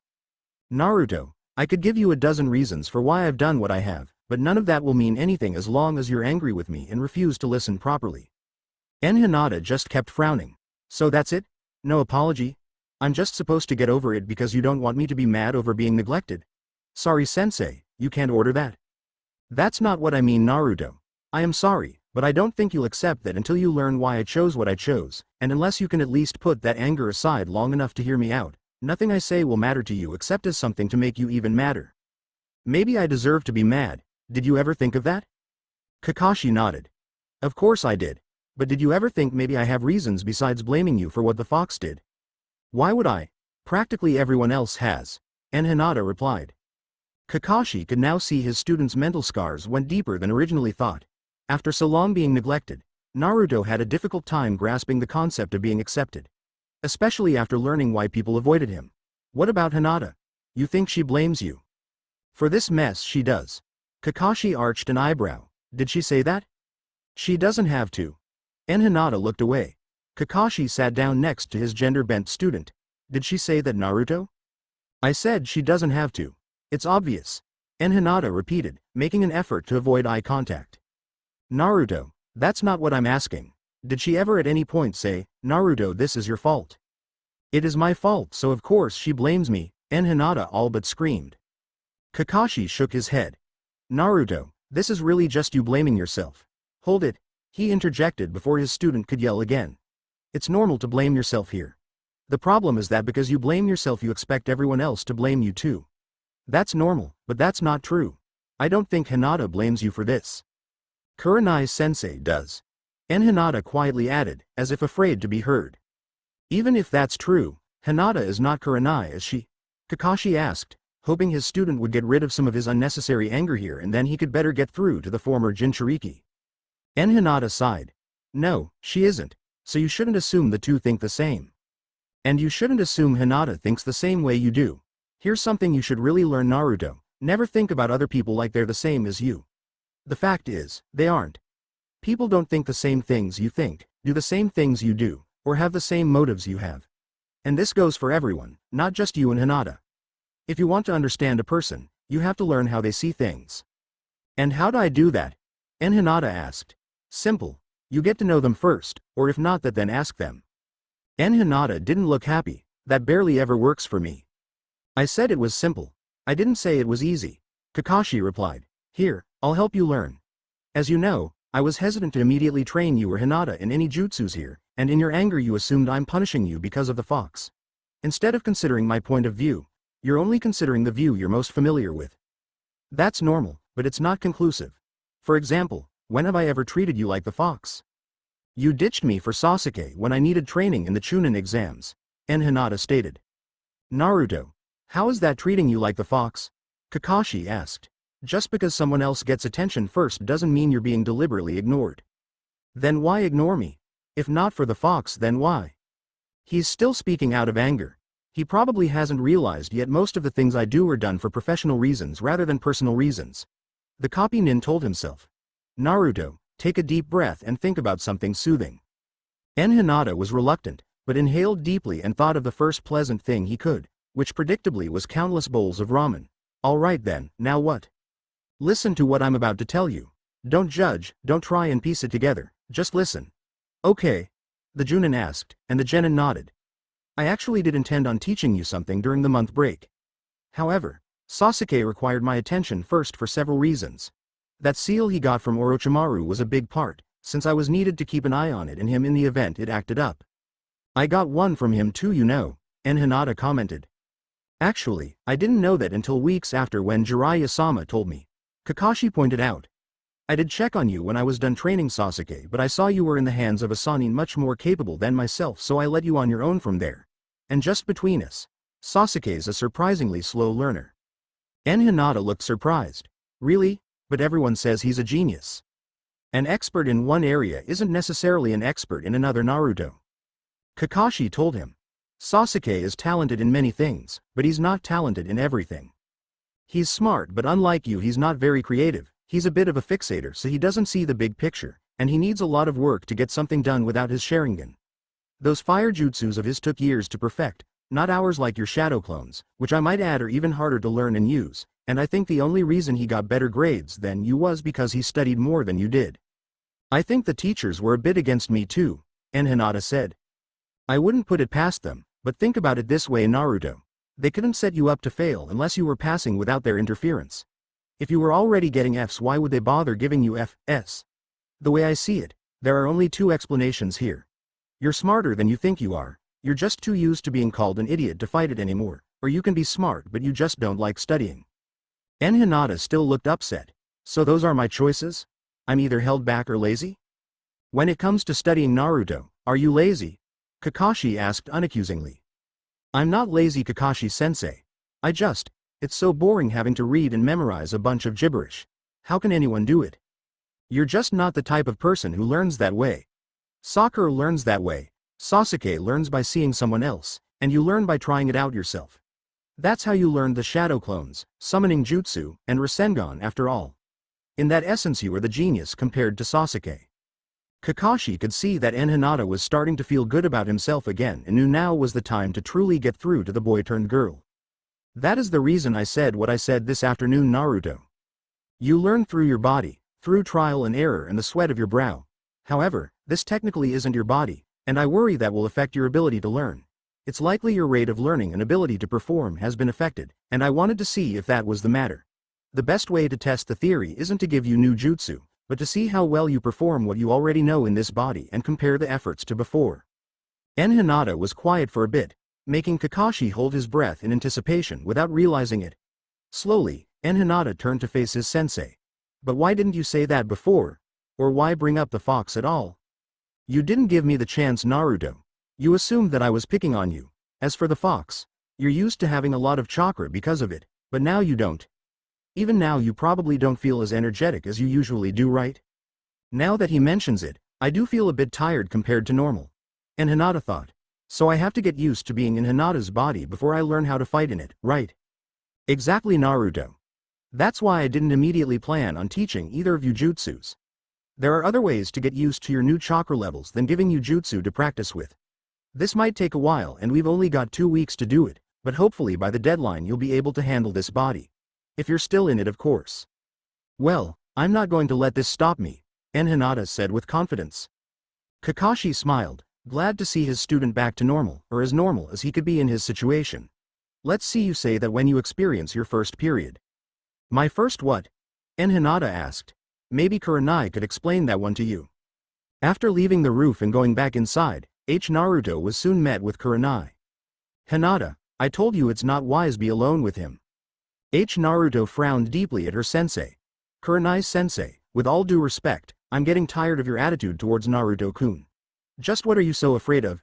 Tell me or I won't bother listening to you anymore on the matter. You're in no position to give me an ultimatum, Hinata. The girl in a boy's body kept up her frown and crossed her arms. By refusing to answer my question, you're only telling me the answer is stupid. Don't you take that attitude with me, boy, Kurenai sternly declared. Hinata arched an eyebrow. Boy. I mean girl. Girl. The genjutsu mistress corrected. It's hard to think of you as a girl when you have a boy's face. Kurenai-sensei, is this some sort of personal gender issue you have? Naruto asked. Do you mistrust Naruto-kun because he has the mind of a boy, or myself because I have the body of one? Hinata, you don't know boys like I do, and you don't know Naruto-kun like I do. No, you don't know him at all, Hinata. You've just got a silly schoolgirl crush you're going to outgrow someday if you know what's good for you. Kurenai stated, a bit too hostile for the Hyuga heiress's liking. It almost sounded like an order. You speak as if this is personal to you, Naruto claimed. It is. I was once like you, Hinata. I thought I was in love with a boy that impressed me. When I tried to get close to him, I found out I didn't know him at all and I was hurt by who he really was. So I'm warning you that the same is going to happen to you someday if you don't listen to me. Naruto looked enraged. So that's it? You had one bad experience and suddenly you think you have authority over my personal affections? I'm just trying to protect you from the pain I experienced, Kurenai added. Maybe I'm willing to take that risk. Did you ever think of that? Naruto asked. You shouldn't, the Junin Kunoichi simply answered. And what gives you the right to make that decision for me? I'm the voice of experience here. And that permits you to dictate my own experiences? The genin asked, getting low on patience. Kurenai-sensei, I don't know where Naruto-kun and I will end up. We may get closer, we may not, but I'll never know if I let people like you tell me what to do. Big words coming from a bow. Girl. From someone who can't even talk to him in complete sentences most of the time. Kurenai replied, not the least bit intimidated or impressed by her student. Hinata may talk big here, but as soon as that boy comes near her again she's going to get flustered and cowardly like before. And if he ever realizes that he's likely to take advantage of her and use her until he gets bored. I know you think I'm just being paranoid and spiteful, but I'm trying to save you from having your idealism crushed and giving up on love. Naruto frowned then sighed. Maybe it's time I changed that. So are you going to be my sensei and teach me how to interact with a comrade properly or not? Kurenai lost her composure at that. The rules of the Junin sensei did require her to teach her students how to cooperate with their comrades despite any gender difference. And given the circumstances she couldn't realistically hope that Naruto would remain oblivious to Hinata's affections. Kurenai sighed and closed her eyes briefly. Hinata, please understand I'm only doing for you what I wished someone had done for me when I was your age. If I had been helped this way I would have been spared a great deal of heartbreak. And maybe you wouldn't be so quick to presume men are only out to hurt you. Naruto added, confusing the Junin. Kurenai-sensei, I have no reason to believe Naruto-kun will hurt me, deliberately or not. I know he sees me as a friend. I know he hasn't given up on Sakura-san. A tear trailed down her cheek. And I know he's as frightened by this body switch as I am. Maybe even more so when he has to deal with my cycles. I can either do as you say and treat him like an animal I must not touch, or follow my heart and treat him like a friend. No offense, but I choose the latter, so good night. With that, Naruto returned to her room, leaving Kurenai behind to reflect on her words. I've just been chewed out by the quietest genin I have. Now that's a low blow. What do I do to get through to her? Any advice I give now is just going to come across as self-interested. After a while Kakashi and Hinata walked inside. Neither said a word at first. Hinata just walked to his room where Naruto was, and Kakashi remained at the edge of the room. You have a nice chat with your student? Not a nice one. I think we've got more to cover than just teaching them how to act like the other person. Don't I know it?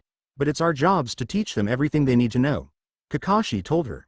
Though if Naruto starts complaining about cramps, you're on your own for that topic.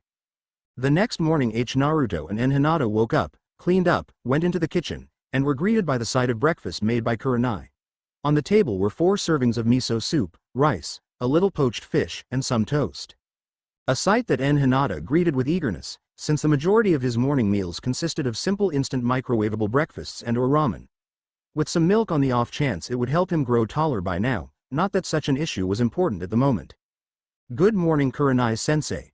Naruto greeted, but not as warmly as she usually did. "Good morning hi. Naruto." Kurenai greeted back, remembering the new rule about name usage. The 2 genin sat down, but neither looked that sociable at the moment and Kurenai suspected she was to blame for that. "I understand that you two probably have some issues with the way Kakashi and I are regarding this situation, but you must know we're just protecting you both." "From what?" both body-swap teens asked. For some reason, being asked that one simple question practically destroyed Kurenai's resolve. It's like they don't trust us at all anymore. "I guess their trust in both of us has been shaken if not damaged. I just hope that can be fixed. There are many more problems you two will have to face because of this change. Much more and much worse than just having to act like someone else. There are threats and dangers both of you are aware of," she said to get their attention. Kurenai first looked at Hinata. "Naruto, there are things you're vastly unprepared for. And I don't mean just how to act around the Hyugas. I mean things that girls are prepared for that boys barely think about. Things like what girls experience during puberty, and how to deal with boys." "I'm not dating any boy. That's disgusting," Hinata said with a grossed out expression. "Boys don't always take no for an answer Naruto. That's why rape exists in the first place." Hinata looked confused. "What's rape? Don't play dumb with me boy. You know full well what rape is." Hinata looked even more confused. "I've never heard that word once in my life. I would appreciate it if you stopped assuming I know what everyone else knows since everyone else made damn sure I learned as little as possible." Kurenai did not look convinced. "It's common knowledge." "Kurenai-sensei." Naruto interjected.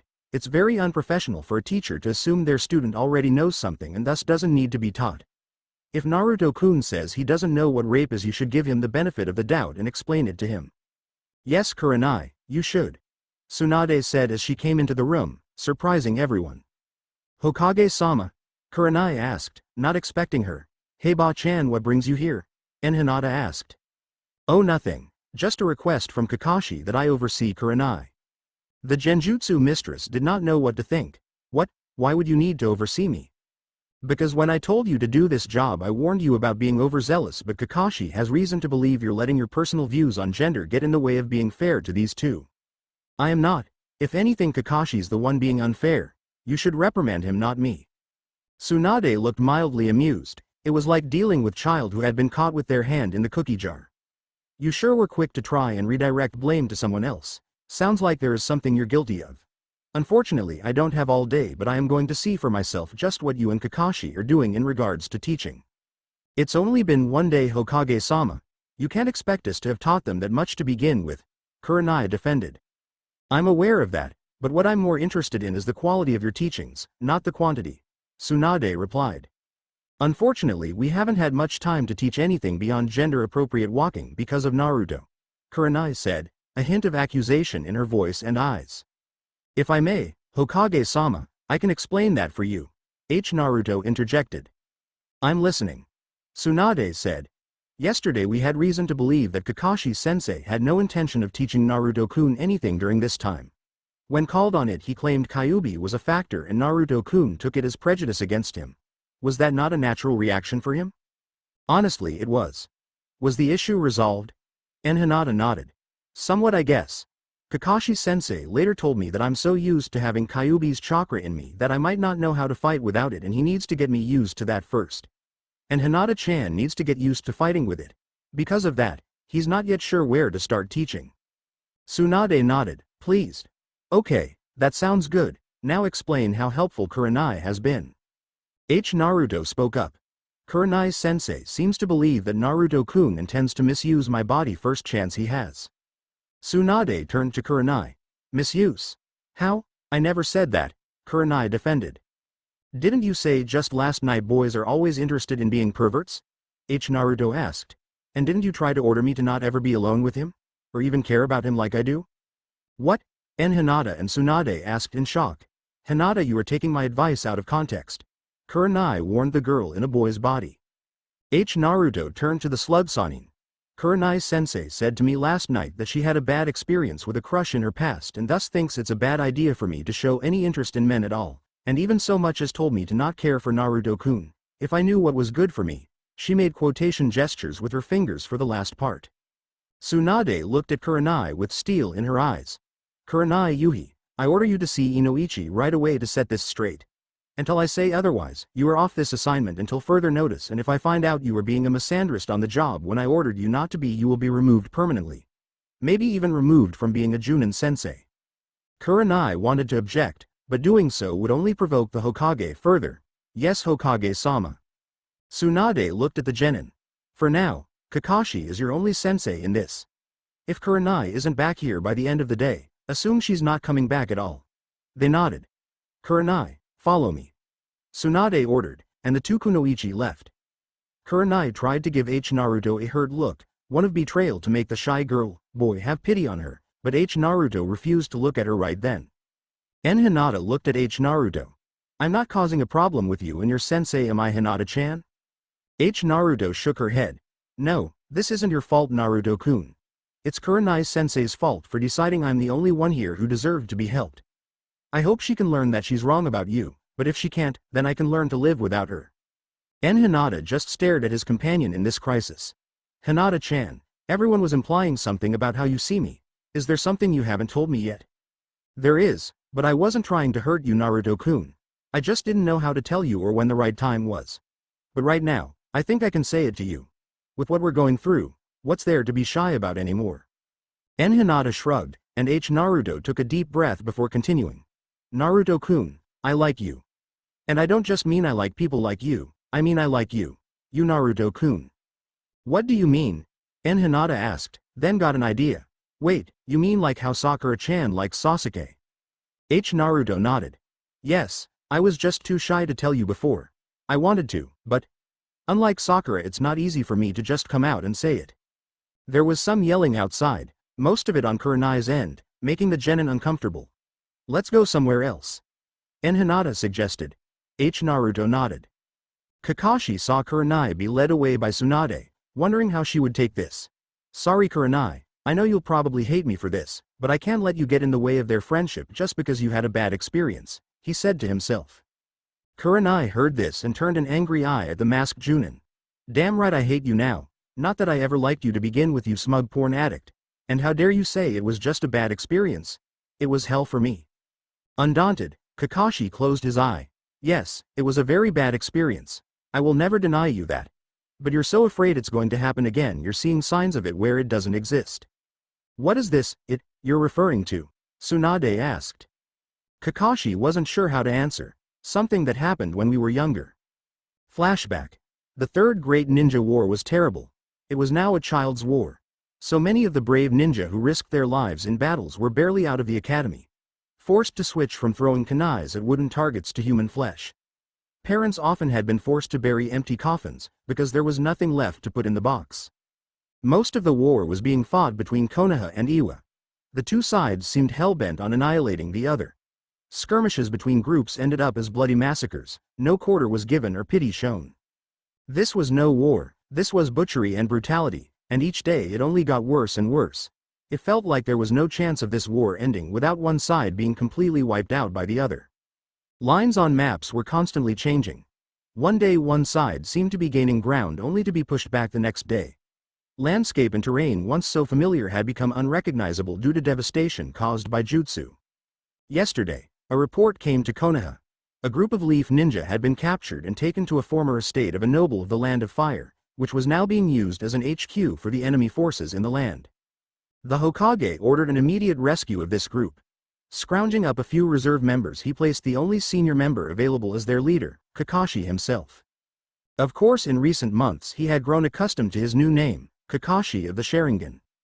He had received one of the eyes from a close friend and fallen comrade, and he had promised to use that eye to protect others. So far he had kept his promise. Though there had been many members of the Uchiha clan who demanded that the eye be removed from Kakashi, since he was not of Uchiha blood. However, he told them very clearly that they would take it from him when they pried it from his cold dead socket. That kept most of them at bay, though he had gotten into the habit of sleeping with one eye open, both on the battlefield and at home, just in case. Right now, he and his team were moving at a fast pace, through the shadows of the night. Though he used the term team very loosely. These were kids, graduates from the academy that was spitting out new soldiers for the battlefield each month. And they seemed to get younger and younger each time. Kakashi worried there would be no children left before the end of the year, or worse, the academy would become unnecessary and kids would become shinobi before they could even start the program. But right now the future of children wasn't what the silver-haired shinobi was concerned about. Right now he had something more immediate to worry about. Breaking into the hideout had been fairly easy. There had been virtually no guards around the perimeter. The inside, however, was a completely different story. The moment they had entered, alarms started to blare. The fight between the two sides had been brief but terrible. No casualties on the Konoha side, but there were some very bad injuries that would need immediate treatment. Kakashi ordered the squad to remain where they were. He found the prisoners being held in the cellar. Many of them were in pretty bad shape. Iwa ninjas had a nasty reputation for using torture on their prisoners. However, it was not until he had released the last one did he realize that one was missing. He quickly learned from the others that she had been taken away about an hour ago before Kakashi arrived, somewhere upstairs. Kakashi ran off before they had even finished the sentence. Kurenai! Kakashi shouted as he kicked open the last door in the hideout, and came to an immediate halt at what he saw, both his eyes wide. Kurenai was completely naked. Her body pale, her hair matted down with sweat and blood covered her young body, not all of it her own. In front of her was the body of an Iwa ninja, a much older male in his late 30s or early 40s. He was lying on the ground with a large pool of blood pooling underneath him from the various stab wounds on his chest. His eyes were wide open with a look of frozen shock on his face. Kurenai just stood there, her hands wrapped around a kunai as her body shook violently. Kakashi took a hesitant step forward. "Kurenai?" he said softly. Suddenly her head jerked aside and she stared at him with her red eyes filled with fear, hate, and rage. "Kurenai, it's me. Kakashi. I am here to rescue you," he said as he held up his arms to show he had no weapons. "You know me, I'm that bastard from the academy." Kakashi?" she said softly, the kunai still pointed at him. "Yes, it's me. It's all right, I am taking you home," he said as he took a step forward, only for her to take a step back. "Kurenai, put the kunai down. It is all over," Kakashi said, speaking slowly and calmly. He then slowly reached out and offered his hand. "Give me the kunai." She continued to stare at him, but the look of hate and rage left her eyes, leaving only the fear. Slowly she reached over to hand him the kunai. The weapon becoming loose in her grip, but then the kunai slipped from her fingers and fell to the floor. Her whole body started to sway, she was about to fall over. Kakashi quickly ran forward and caught her before that could happen. "It's all right, I got you. Kurenai, what did they?" Suddenly he paused, the facts clicked together. Naked girl, older man with his pants around his ankles in a locked room. "Okami-sama, Kurenai, did they?" The young girl gripped Kakashi's clothing tightly as tears started to flow down her cheeks. She passed out, unable to answer, and Kakashi wasn't sure if he should be relieved or not. She couldn't say it. Kakashi heard something small bounce on the floor, and saw a time-release smoke bomb rolling his way. On instinct he got outside as quick as he could with Kurenai just before an explosion happened, filling the room with what he assumed was some poisonous gas. Someone was waiting for me to show up and rescue her, Kakashi realized, getting madder. He put Kurenai down by a tree. "Show yourself, you monster," he announced to whoever was waiting in the shadows. A few darts were thrown at him, but Kakashi substituted with a log to avoid the hit. He didn't stay hidden long in case this guy used the opportunity to take Kurenai back. And when he came back out, he had his Sharingan out. "So you finally show it. Good, I was hoping to see it in action while you were here," the mystery person said before appearing, wearing a blue poncho with a hood to conceal their identity. "Though to be honest, I had been hoping another kunoichi would show up to save her instead of a guy. Just my luck." "I know that voice," Kakashi said, surprised by the familiarity. "You were responsible for this?" "Dang. I thought you wouldn't catch that," the guy said before removing his hood, revealing a man's face with green eyes and messy short brown hair that wasn't really spiked. Nothing about him really marked him as unique, but he was a face Kakashi had seen before. "Guess your ears haven't been dulled by your eyes." "Sanshiro. What is the meaning of this? How could you do this to Kurenai? You know what she thought of you?"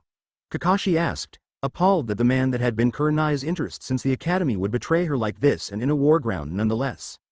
I didn't want it to be her, but I needed an offering right away and she was available. What choice did I have?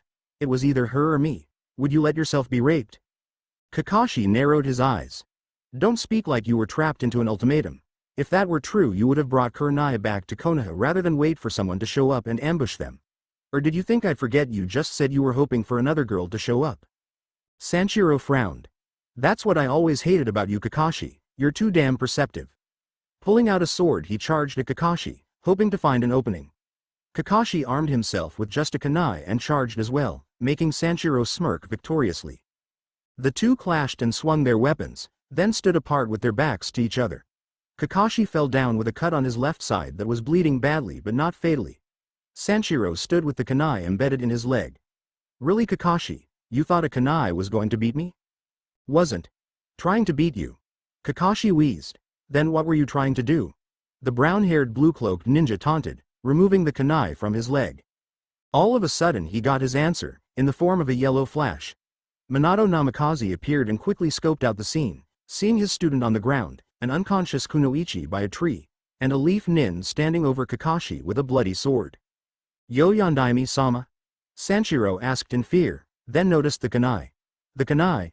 It must have a Hiraishin seal on it, but I thought Yandaime-sama only used tri-kunais for that jutsu, never normal kunai. Shut up, traitor, Minato said, using a Rasengan to punish the traitor and send him crashing into a rock. He would live, but only for the sake of the T&I department, not because he deserved it. End flashback. Remember Kurenai, I was the one to rescue you, bring you back home, and arranged for you to get the help you needed to recover.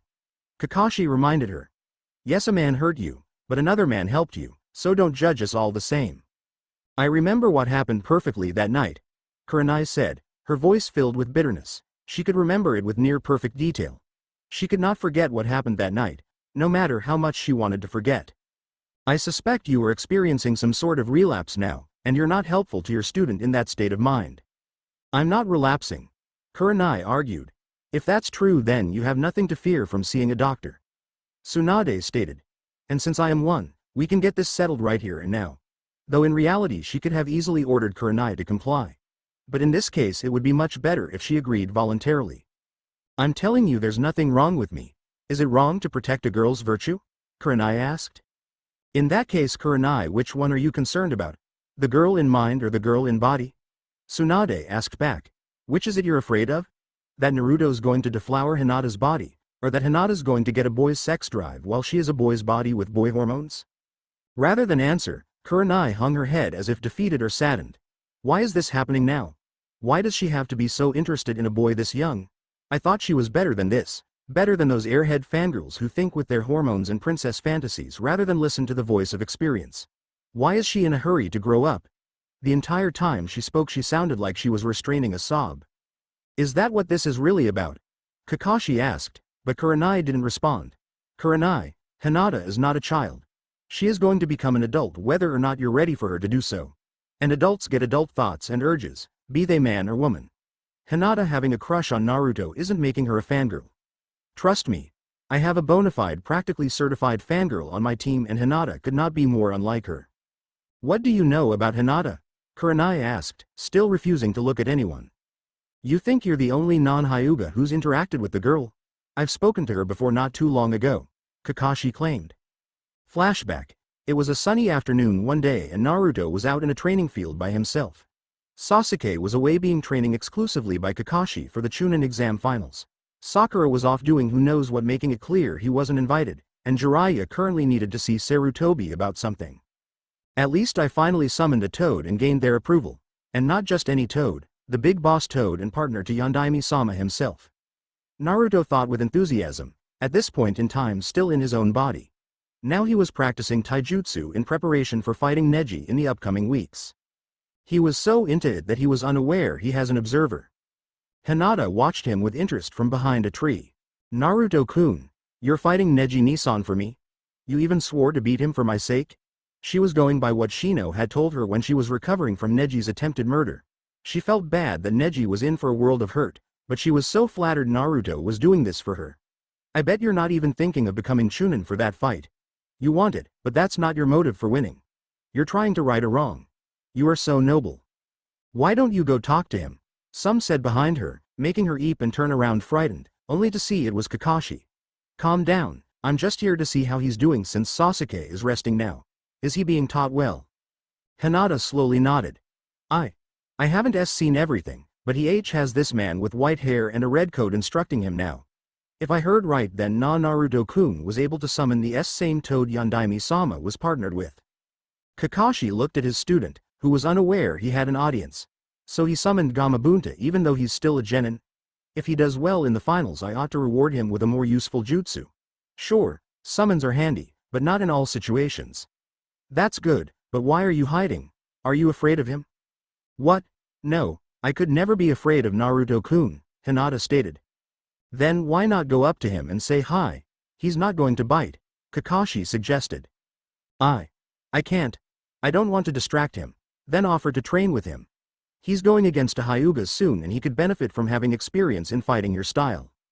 Hinata looked away. I'm on doctor's orders not to train with others for a little while longer. Watching him is all I can do. You can encourage him. Let him know how you feel about the fact he's fighting on your behalf in all this. Kakashi offered. Hinata poked her fingers together. What if I stutter too much and he can't understand me and decides I'm not worthy fighting for anymore? You really think Naruto is that shallow? Kakashi questioned. What? No, of course not. Naruto-kun is a noble caring boy who'd never abandon someone just because they're not perfect, Hinata defended. Then why are you so afraid of him rejecting you if you're certain he won't? Hinata swallowed nothing, as if trying to keep back something, because I'm afraid of if he does reject me. If he told me he didn't care, I'd have nothing left to hope for. Kakashi put his hand on her head. Well Hyuga-san, if he didn't care he wouldn't have sworn to avenge you now would he? She gained a look of realization and hope and he smiled. You matter to him, and maybe he doesn't return your affections yet, that doesn't mean you can't earn them. But if you ever want to be happy with him, you're going to have to make a stand someday. I imagine you don't want to spend the rest of your life just watching him after all. With that Kakashi left, giving the girl an opportunity to act. Tempted, Hinata's shyness won over and she continued to watch while being unseen. Someday Naruto-kun. I'll be brave enough to tell you what I feel. I'm just not ready right now. End flashback. If Hinata was like Sakura she'd be all over Naruto getting in his way while trying to make herself the center of his attention. Kakashi told the Genjutsu mistress. But she doesn't do that. She's too shy to even try. Shy types are the ones men love to take advantage of the most. Kurenai rude. Kurenai, if Naruto wanted to take advantage of her wouldn't he have been able to do so already? Even before the body swap? Tsunade asked. He was fixated on the Haruno girl who had the intelligence to tell him no once he realizes Hinata's an option he's going to turn his eyes on her. Kurenai explained. While she's a boy and he's a girl? Kakashi asked. He can still take advantage of her, regardless of the gender roles in the bodies done. Kakashi narrowed his eye, running out of patience with her insistence that Naruto intended to hurt Hinata. And what about her two teammates? Surely by now you realize they don't intend to rape Hinata. Why can't you give Naruto the benefit of the doubt? What is your real problem with him? Kurenai frowned but refused to speak. You might as well answer the question now Kurenai since Inoichi will get it out of you later today anyway. Admitting it yourself will earn you back at least some credibility, Tsunade advised. You want to know what my problem is? After all my advice and help for her Hinata's throwing all my teaching out the window and basing her self-esteem on the opinion of a boy. A boy that was trained by two perverts, is barely supervised, and harasses another girl who clearly told him no several times yet he refuses to take no for an answer. Who knows what that boy will do to Hinata if he finds out she actually wants his affections. First, I take offense to being called a pervert. Second, you really think the moment a guy finds out a girl is sweet on him that all he can think about is getting into her pants? Kakashi asked. If that was true then how do you explain Sasuke? If he acted the way you say he should then Sakura wouldn't be a virgin anymore. Feel free to check her gynecological records if you think I'm wrong. All active kunoichi were required by monthly gynecological exams. Standard health regiment, especially for genin to ensure none had been sexually abused but were hiding it.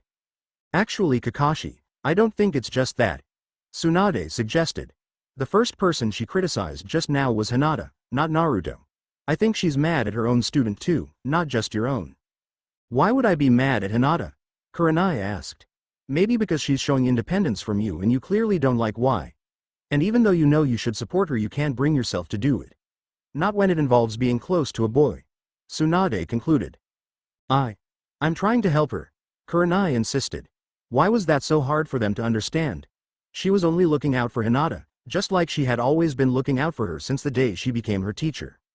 Then help her by stop acting like a paranoid zealot, Kakashi declared.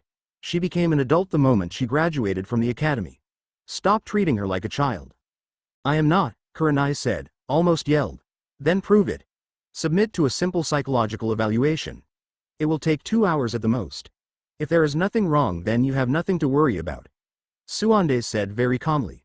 Though there was a hidden look behind her eye, suggesting that something bad would happen if she refused this request. Kurenai's eyes darted back and forth between Kakashi and Tsunade. She kept clenching and unclenching her hands as she thought over everything in her mind. Finally, after a long moment, she let out a long sigh and nodded. Fine. Now was that so hard? The next morning started out beautifully. The sun was shining bright, the sky was clear without a single cloud in sight, and the air was fresh and cool. Kakashi went out and inhaled the pleasantness of it all. It was the kind of feeling that made him glad to be alive, until the survivor's guilt came back again and ruined it. He closed his eyes for a moment and reflected on the past, seeing the faces of those he vowed never to forget. When he heard the sounds of the two genin approaching him from behind, he opened his eyes and focused his mind back to the present and the tasks that were at hand. Okay, you two, as you know, it's going to be just me for the next 2 weeks. Unless Hokage-sama decides Kurenai is fit to return or I'm not fit to continue. The Cycloptic Junin said to his 2 current students, who sat down on the porch located at the backside of the house. What exactly is wrong with Kurenai-sensei anyway? Hinata asked. She's going to be okay, isn't she? Naruto added. She had always seen the red-eyed Kunoichi as level-headed and controlled in the past. Sure, a little firm in her teaching, but never so paranoid and dismissive of anyone. It's complicated, kids, Kakashi said as he rubbed the back of his head and tried to choose his words carefully. I'm not going to sugarcoat it. You were both affected by her actions, so you deserve to know the truth. To put it simply, Kurenai was getting paranoid over what the two of you, Naruto more than Hinata, would do with your new bodies, and it got the best of her. She's afraid that Naruto is going to do inappropriate things to Hinata's body and Hinata is going to start thinking more like a boy. Hinata and Naruto frowned. What? When exactly did it become a crime to be a boy? Hinata asked, clearly offended. No, it's not that Naru. Sorry, Hinata, you see, Kurenai has issues, if you will, with men. It stems from a past traumatic experience during the last Great Ninja War. For a brief moment, Kakashi let himself travel back through a sea of memories to that night when he had rescued Kurenai from the enemy base and the results of the privations that she had suffered at the hands of her captors. Kakashi let out a sigh. The experience, I won't go into details, left a very deep scar on her personality, one that has never truly faded. Since then it's been hard for her to be comfortable around males that she's unfamiliar with. She's never spent any real time around Naruto before, and I'm not sure what her opinion of Hinata being friendly to him is. Naruto blushed and fidgeted a little. She's never actually said anything on the subject. I thought she was respecting my privacy. Kakashi nodded once. I imagine she was doing that. She's not a misandrist, at least I don't think she is, but she does feel more relaxed around women than men. This situation you two are in, it pretty much blurs the line between genders, and in essence makes the roles irrelevant. I think seeing a boy have this much access to a woman's body is just more than she could handle in terms of trust. Kakashi also suspected that if it had been any other girl in the village Naruto had switched bodies with, Kurenai would not have reacted as badly as she had. But, Kurenai had known Hinata for years and trained her, there was a personal connection. But I don't want to hurt Hinata's body. Heck, even if I was sick enough to do that, right now I'm in it. I'd be the one to experience the pain. Hinata objected. That's not quite what I meant, Hinata, Kakashi replied. Naruto however knew what he meant, and she didn't like the idea of the woman she had looked up to accusing Hinata of doing such a thing. After this, I don't think I can ever have as much faith in my sensei as I used to have. But enough about that. We need to get to your training. Kakashi continued. So, Hinata needs to work on the Juken and Naruto needs to work on a different form of taijutsu. Naturally I can't teach anything about the Juken, or at least, officially I'm not supposed to. What do you mean? Hinata asked. I was never taught the Juken, but I have seen it in use enough times to know a thing or two about it. Same with Guy, hence why he's able to help Neji. Really? I always assumed that bushy brows was the only one Guy taught and the other two were just self-trained. And Hinata claimed. Kakashi shook his head. Lee might be Guy's favorite, but Guy would never train one student at the expense of the other two. Unlike Yuha-sensei. And Hinata remarked, with a slight bitterness in the tone that did not go unnoticed. Kakashi's good eye lowered for a moment, but only for a moment. My point remains that while I'm no expert on the Juken, I'm not completely clueless on it either. Sometimes I think the Hyuga forget that you can learn a lot just by watching someone do something, even without a Sharingan. For now, though, let's start with some chakraless taijutsu exercises, then work our way to chakra control, and then we'll take a lunch break. From there we'll resume the same routine until dinner, at which we'll instruct you both on how to behave like the other to reinforce your cover. Do you really think we can pull this off? And Hinata asked. Would you prefer we just tell everyone what happened? Kakashi asked back, especially if it could get back to whoever wanted to take the girl's body in the first place. You got a point. And Hinata said, not wanting any harm to come to the girl he felt responsible for. Now then, let's get training, Kakashi said with his trademark eye smile.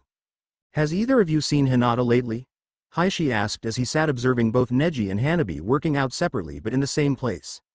Heishi was sitting down on a cushion watching his youngest daughter and only nephew while another branch member sat next to him, gently fanning the head of the Hyuga clan as he sipped his afternoon tea.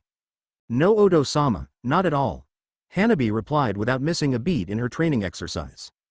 Not since a few days ago when she went out. I didn't catch where she was going. Neji answered, also without breaking his concentration. She must be doing something with her team then. Though I'm surprised she had not notified me this time. That's not like her. Heishi said more to himself than them. It was then that Neji suddenly halted his exercise and knelt down before his uncle. If you wish, Heishi-sama, I will go out and locate her. However, Heishi waved his hand dismissively. No, while I have faith you would succeed, there is no need for you to do such a thing. Rather, I will go consult with Hokage-sama. I am certain she will know where she is. For now, let's start with training you both can do together, Kakashi said when they got surrounded by trees. The first exercise will be tree walking. Now remember that both of you are working with new chakra levels and this will help you both get a little used to them. Once we're done with that we'll get to water walking. And since you two are both familiar with the exercise, I doubt I need to tell you what to do here. The two teens nodded and each selected a tree.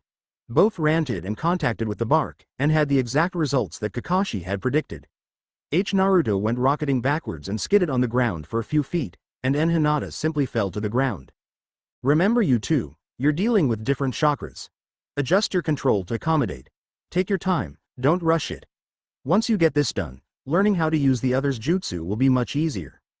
The two genin brushed themselves off and tried it again. This time they managed to get up the tree by a few steps. And Hinata by two more than Naruto, and they both managed to land carefully.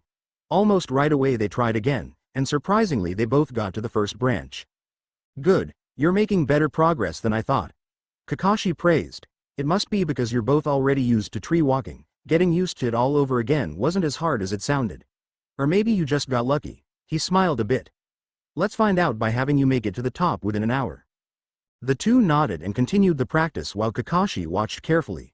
Tsunade, Heishi is here to see you, Shizune told her mentor over the intercom system. I was afraid of this. Tsunade thought as she closed her eyes and mentally sighed before opening her eyes and pressing down on the button to respond, send him in. Moments later the head of the Hyuga came in. Sorry to disturb you Hokage-sama, but I have a concern.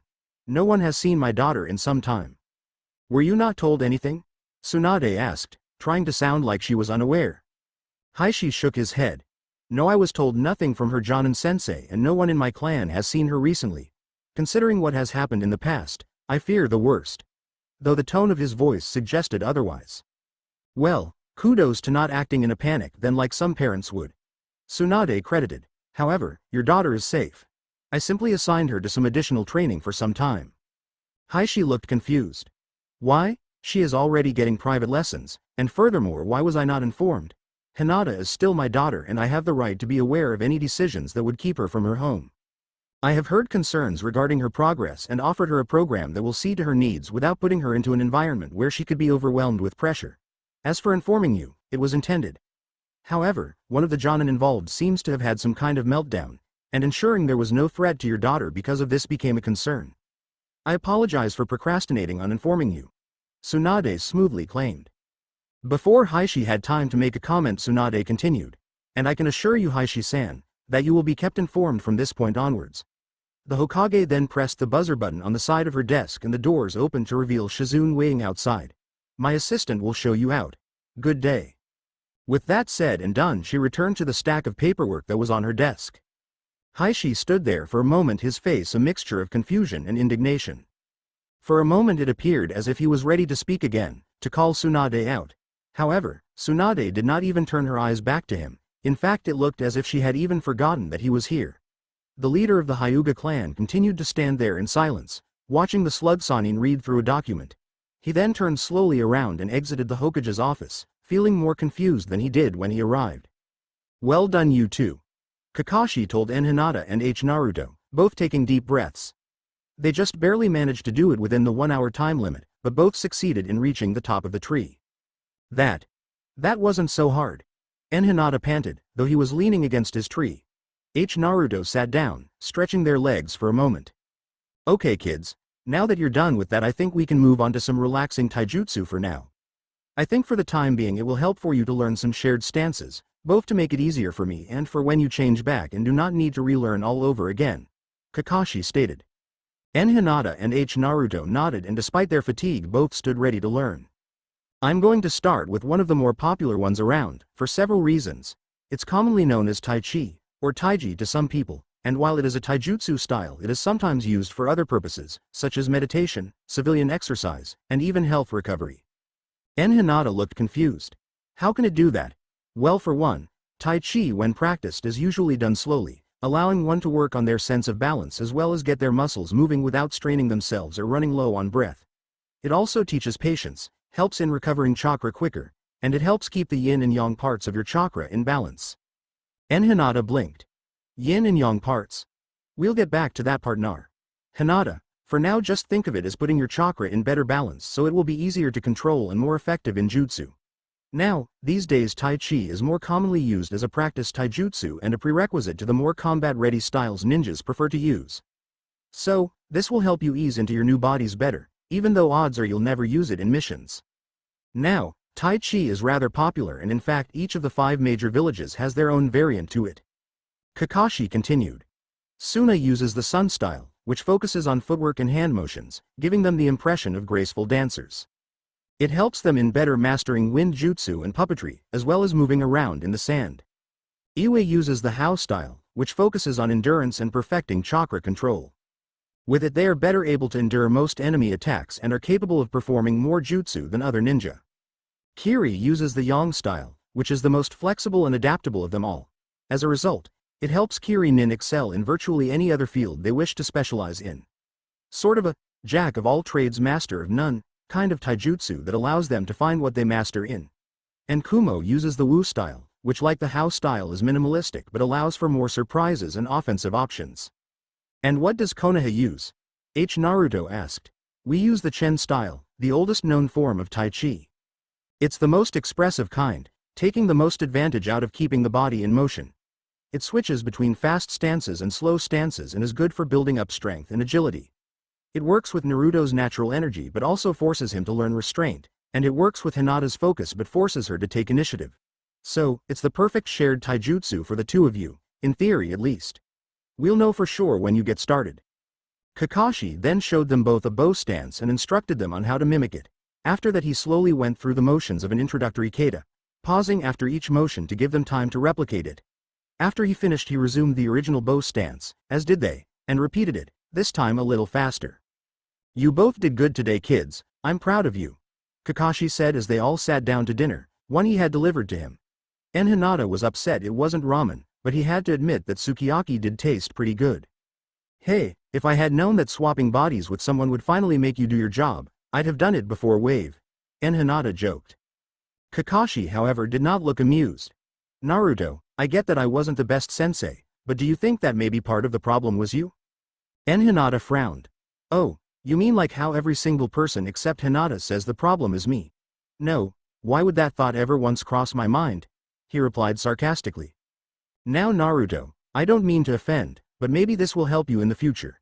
There was one particular problem on your end in regards to your training. It wasn't your skills, it wasn't the fox, and it wasn't your behavior. It was frankly your conviction to your goals. Hinata looked confused. What do you mean? I wonder the same thing, Kakashi-sensei. Why would you doubt Naruto-kun's conviction? Naruto asked. Okay Naruto, you make it no secret that you want to become Hokage someday, right? Kakashi started, and his student nodded. And of course, most people don't believe you'll ever succeed. And while it would be easy to blame the fox or social stigma for why they dismiss you so much, let's ignore that for now. Let's pretend those are not factors. If everything else was similar, what other reason could people have for dismissing your claims and dreams? Hinata just shrugged. Dunno. Part of it is how you express yourself. Shouting out to the whole world that you're going to become the greatest Hokage ever is more acceptable from a child half your age or younger. At your current age, it comes across less as, I really mean it, and more as, pay attention to me damn it. Hinata frowned, clearly offended by this. Think of it this way Naruto, imagine if Sasuke said, I'm going to kill my brother, the exact same way you say you're going to be Hokage. He stood up, threw his fist in the air, and screamed it like the volume somehow makes it truer. Would you really believe that he actually meant it? Or would you roll your eyes and tell him to shut up? Now Hinata stopped frowning, looking like the message was sinking in. So, people don't believe me, because of the way I say it? That's part of it, not all of it. Kakashi answered with a curt nod.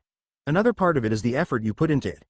People are going to judge you by what they've seen, and most people don't see you actually trying to become Hokage or a better ninja. I am. Hinata protested loudly, but not everyone sees that. In the academy, everyone saw Sasuke take his training seriously and succeed because of it. You on the other hand, everyone saw you goof off and cut class and as a result fail. Why would anyone take your dreams seriously if you don't take the work seriously? I did, it was just so boring, Hinata objected.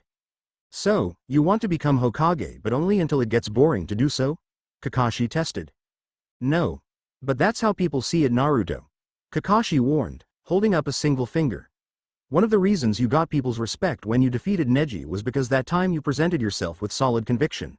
That was a fight that did matter to you, that was a goal that you put your all into achieving. Hinata scoffed. How would you know? You weren't there. They videotape it Naruto, mostly for the judges to get second opinions on later. I managed to see the recording of your match and heard details from my colleagues. Trust me, while I do regret not being there for your match, I never intended to ignore it entirely. So, then what's the difference? Why take me seriously when I'm fighting Neji but not when I'm training? Hinata asked. Again, part of it is how you act. In the academy, you acted like you were only there because you had to be, not because you wanted to be. Sure, Mizuki is proof that some of the teachers were against you and probably made you fail on purpose, but if you weren't really trying to learn anything in the first place, that's squarely on you. I was trying to learn, they just weren't teaching me anything worth learning, Hinata protested. Kakashi did not reply right away, and slowly looked towards Naruto. Hinata, what would you say are some of the things you learned at the academy? Just at the academy, nothing from your clan or other teachers. The girl in a boy's body fidgeted for a moment before straightening herself. Off the top of my head, some of the stuff we use when out traveling or camping. Same with history of the elemental nations, genjutsu recognizing, and battlefield tactics. The Hyuga focus primarily on personal offense and defense, leaving the rest of ninja skills for the academy and our Junin-sensei to cover. Kakashi looked back to Hinata. That doesn't sound like anything worth learning, Hinata. Hinata looked unconvinced. I already know how to sleep outside and scrounge for food. I already learned about history and I suck at anything genjutsu. So that's nothing I didn't already know. Kakashi looked annoyed, getting the feeling that his student was either being stubborn or still missing the point. Alright, then let me show you another reason I didn't take your training too seriously. You want to become Hokage, right? Hinata nodded. What do you intend to do as Hokage? Protect people, duh. And how exactly do you intend to do that? What will be your village management policies? What laws do you want to create or remove? What allies do you want to reach out to? What will be your economic priorities? Hinata shrugged. I figured I'd work on all of that stuff when I got the job. Do you want to work on all that stuff? Hinata was silent for a bit, then sighed. Not really, no. Which brings me to my other reason. You say you want to become Hokage, but you don't seem like you really want the job. You like the idea of being Hokage and having all the perks that come with it, but when it comes to the actual work involved, you're completely disinterested. It's very much like Sakura. She may think she's a great kunoichi, but when push comes to shove, her true desire is not to be stronger but to be paired up with a more romantic Sasuke. Anything that she thinks doesn't get her closer to that goal is considered trivial, and it's likely she's not seeing the full picture of what being with Sasuke would actually be like. She thinks it'll be all lovey-dovey, not considering what actual couples have to go through. Hinata looked like he was trying to protest the point but couldn't think of a way to do so. Let me put it this way, imagine that you succeeded in getting Sakura to want to date you. What exactly do you think would happen? Kakashi continued. Easy, she'd be nicer to me and want to be around me more. And Hinata blinked. Well, we'd do stuff obviously, and maybe more people would start being nicer to me too. But what kind of stuff would you do? Other than take her to your favorite ramen stand? Kakashi pressed. Hinata shrugged. I dunno, I'm no expert on these sorts of things. Sounds to me more like you don't really want Sakura as your girlfriend. Hinata glared. Yes, I do. No, Naruto, you don't. Kakashi insisted, crossing his arms. You want her to be nicer to you and you think you can sponge off her popularity, but beyond that you don't want Sakura. Yes, No, you don't. You don't want Sakura, you don't want to be a ninja, you don't want to be Hokage. You're like a child that says it wants to run away from home. What you really want is for your problems to go away. You haven't thought beyond the first date, you easily get bored by ninja training, and you don't know what you'd do as Hokage. That is why I haven't been taking you seriously, Naruto, or training you properly, because at the end of the day you don't want to learn what I have to teach. All you want is attention and praise, nothing more. Well, why is that a bad thing? Hinata yelled, tears in the corners of his eyes. Because I'm not required to give you either. No one is. No one owes you any attention or praise. You're entitled to basic human decency, but more than that, you have to earn it. You can't get away with demanding everyone treat you like you're special. You're making me sound like Sasuke, Hinata argued. Yeah, except there's one big difference between the two of you. He actually wants to learn what I have to teach. Hinata glared while shedding tears, then stormed out of the room, slamming the door hard enough that if there had been a picture on the wall it surely would have fallen off the hook. Weren't you being a little harsh on Naruto-kun sensei? Naruto asked. Kakashi sighed. Perhaps, but sometimes tough love yields better results than coddling. I am aware that Naruto has gotten the short end of the stick more often than he should have, but he should never develop a victim complex, Hinata. That will lead to him ignoring all responsibility and accountability. Otherwise he might start acting like your cousin someday, rude and under the impression that no one else is allowed to be upset at him for it. Naruto nodded, still vividly remembering the times when Neji thought that just because he suffered once that he was allowed to make everyone else miserable as well. The idea of Naruto becoming that entitled did not sit well with her. Naruto will come around, he may be angry, but the good thing is deep down he wants to be happy. Unlike some people, he wants to resolve the issue, not just throw that anger in someone else's face. I just want him to realize that the happiness he wants may not be the happiness he needs. Kakashi said before standing up. I think we ought to call it a night. Feel free to do whatever before heading to bed. Thanks for watching, also remember to subscribe and like this video. See you in the next video.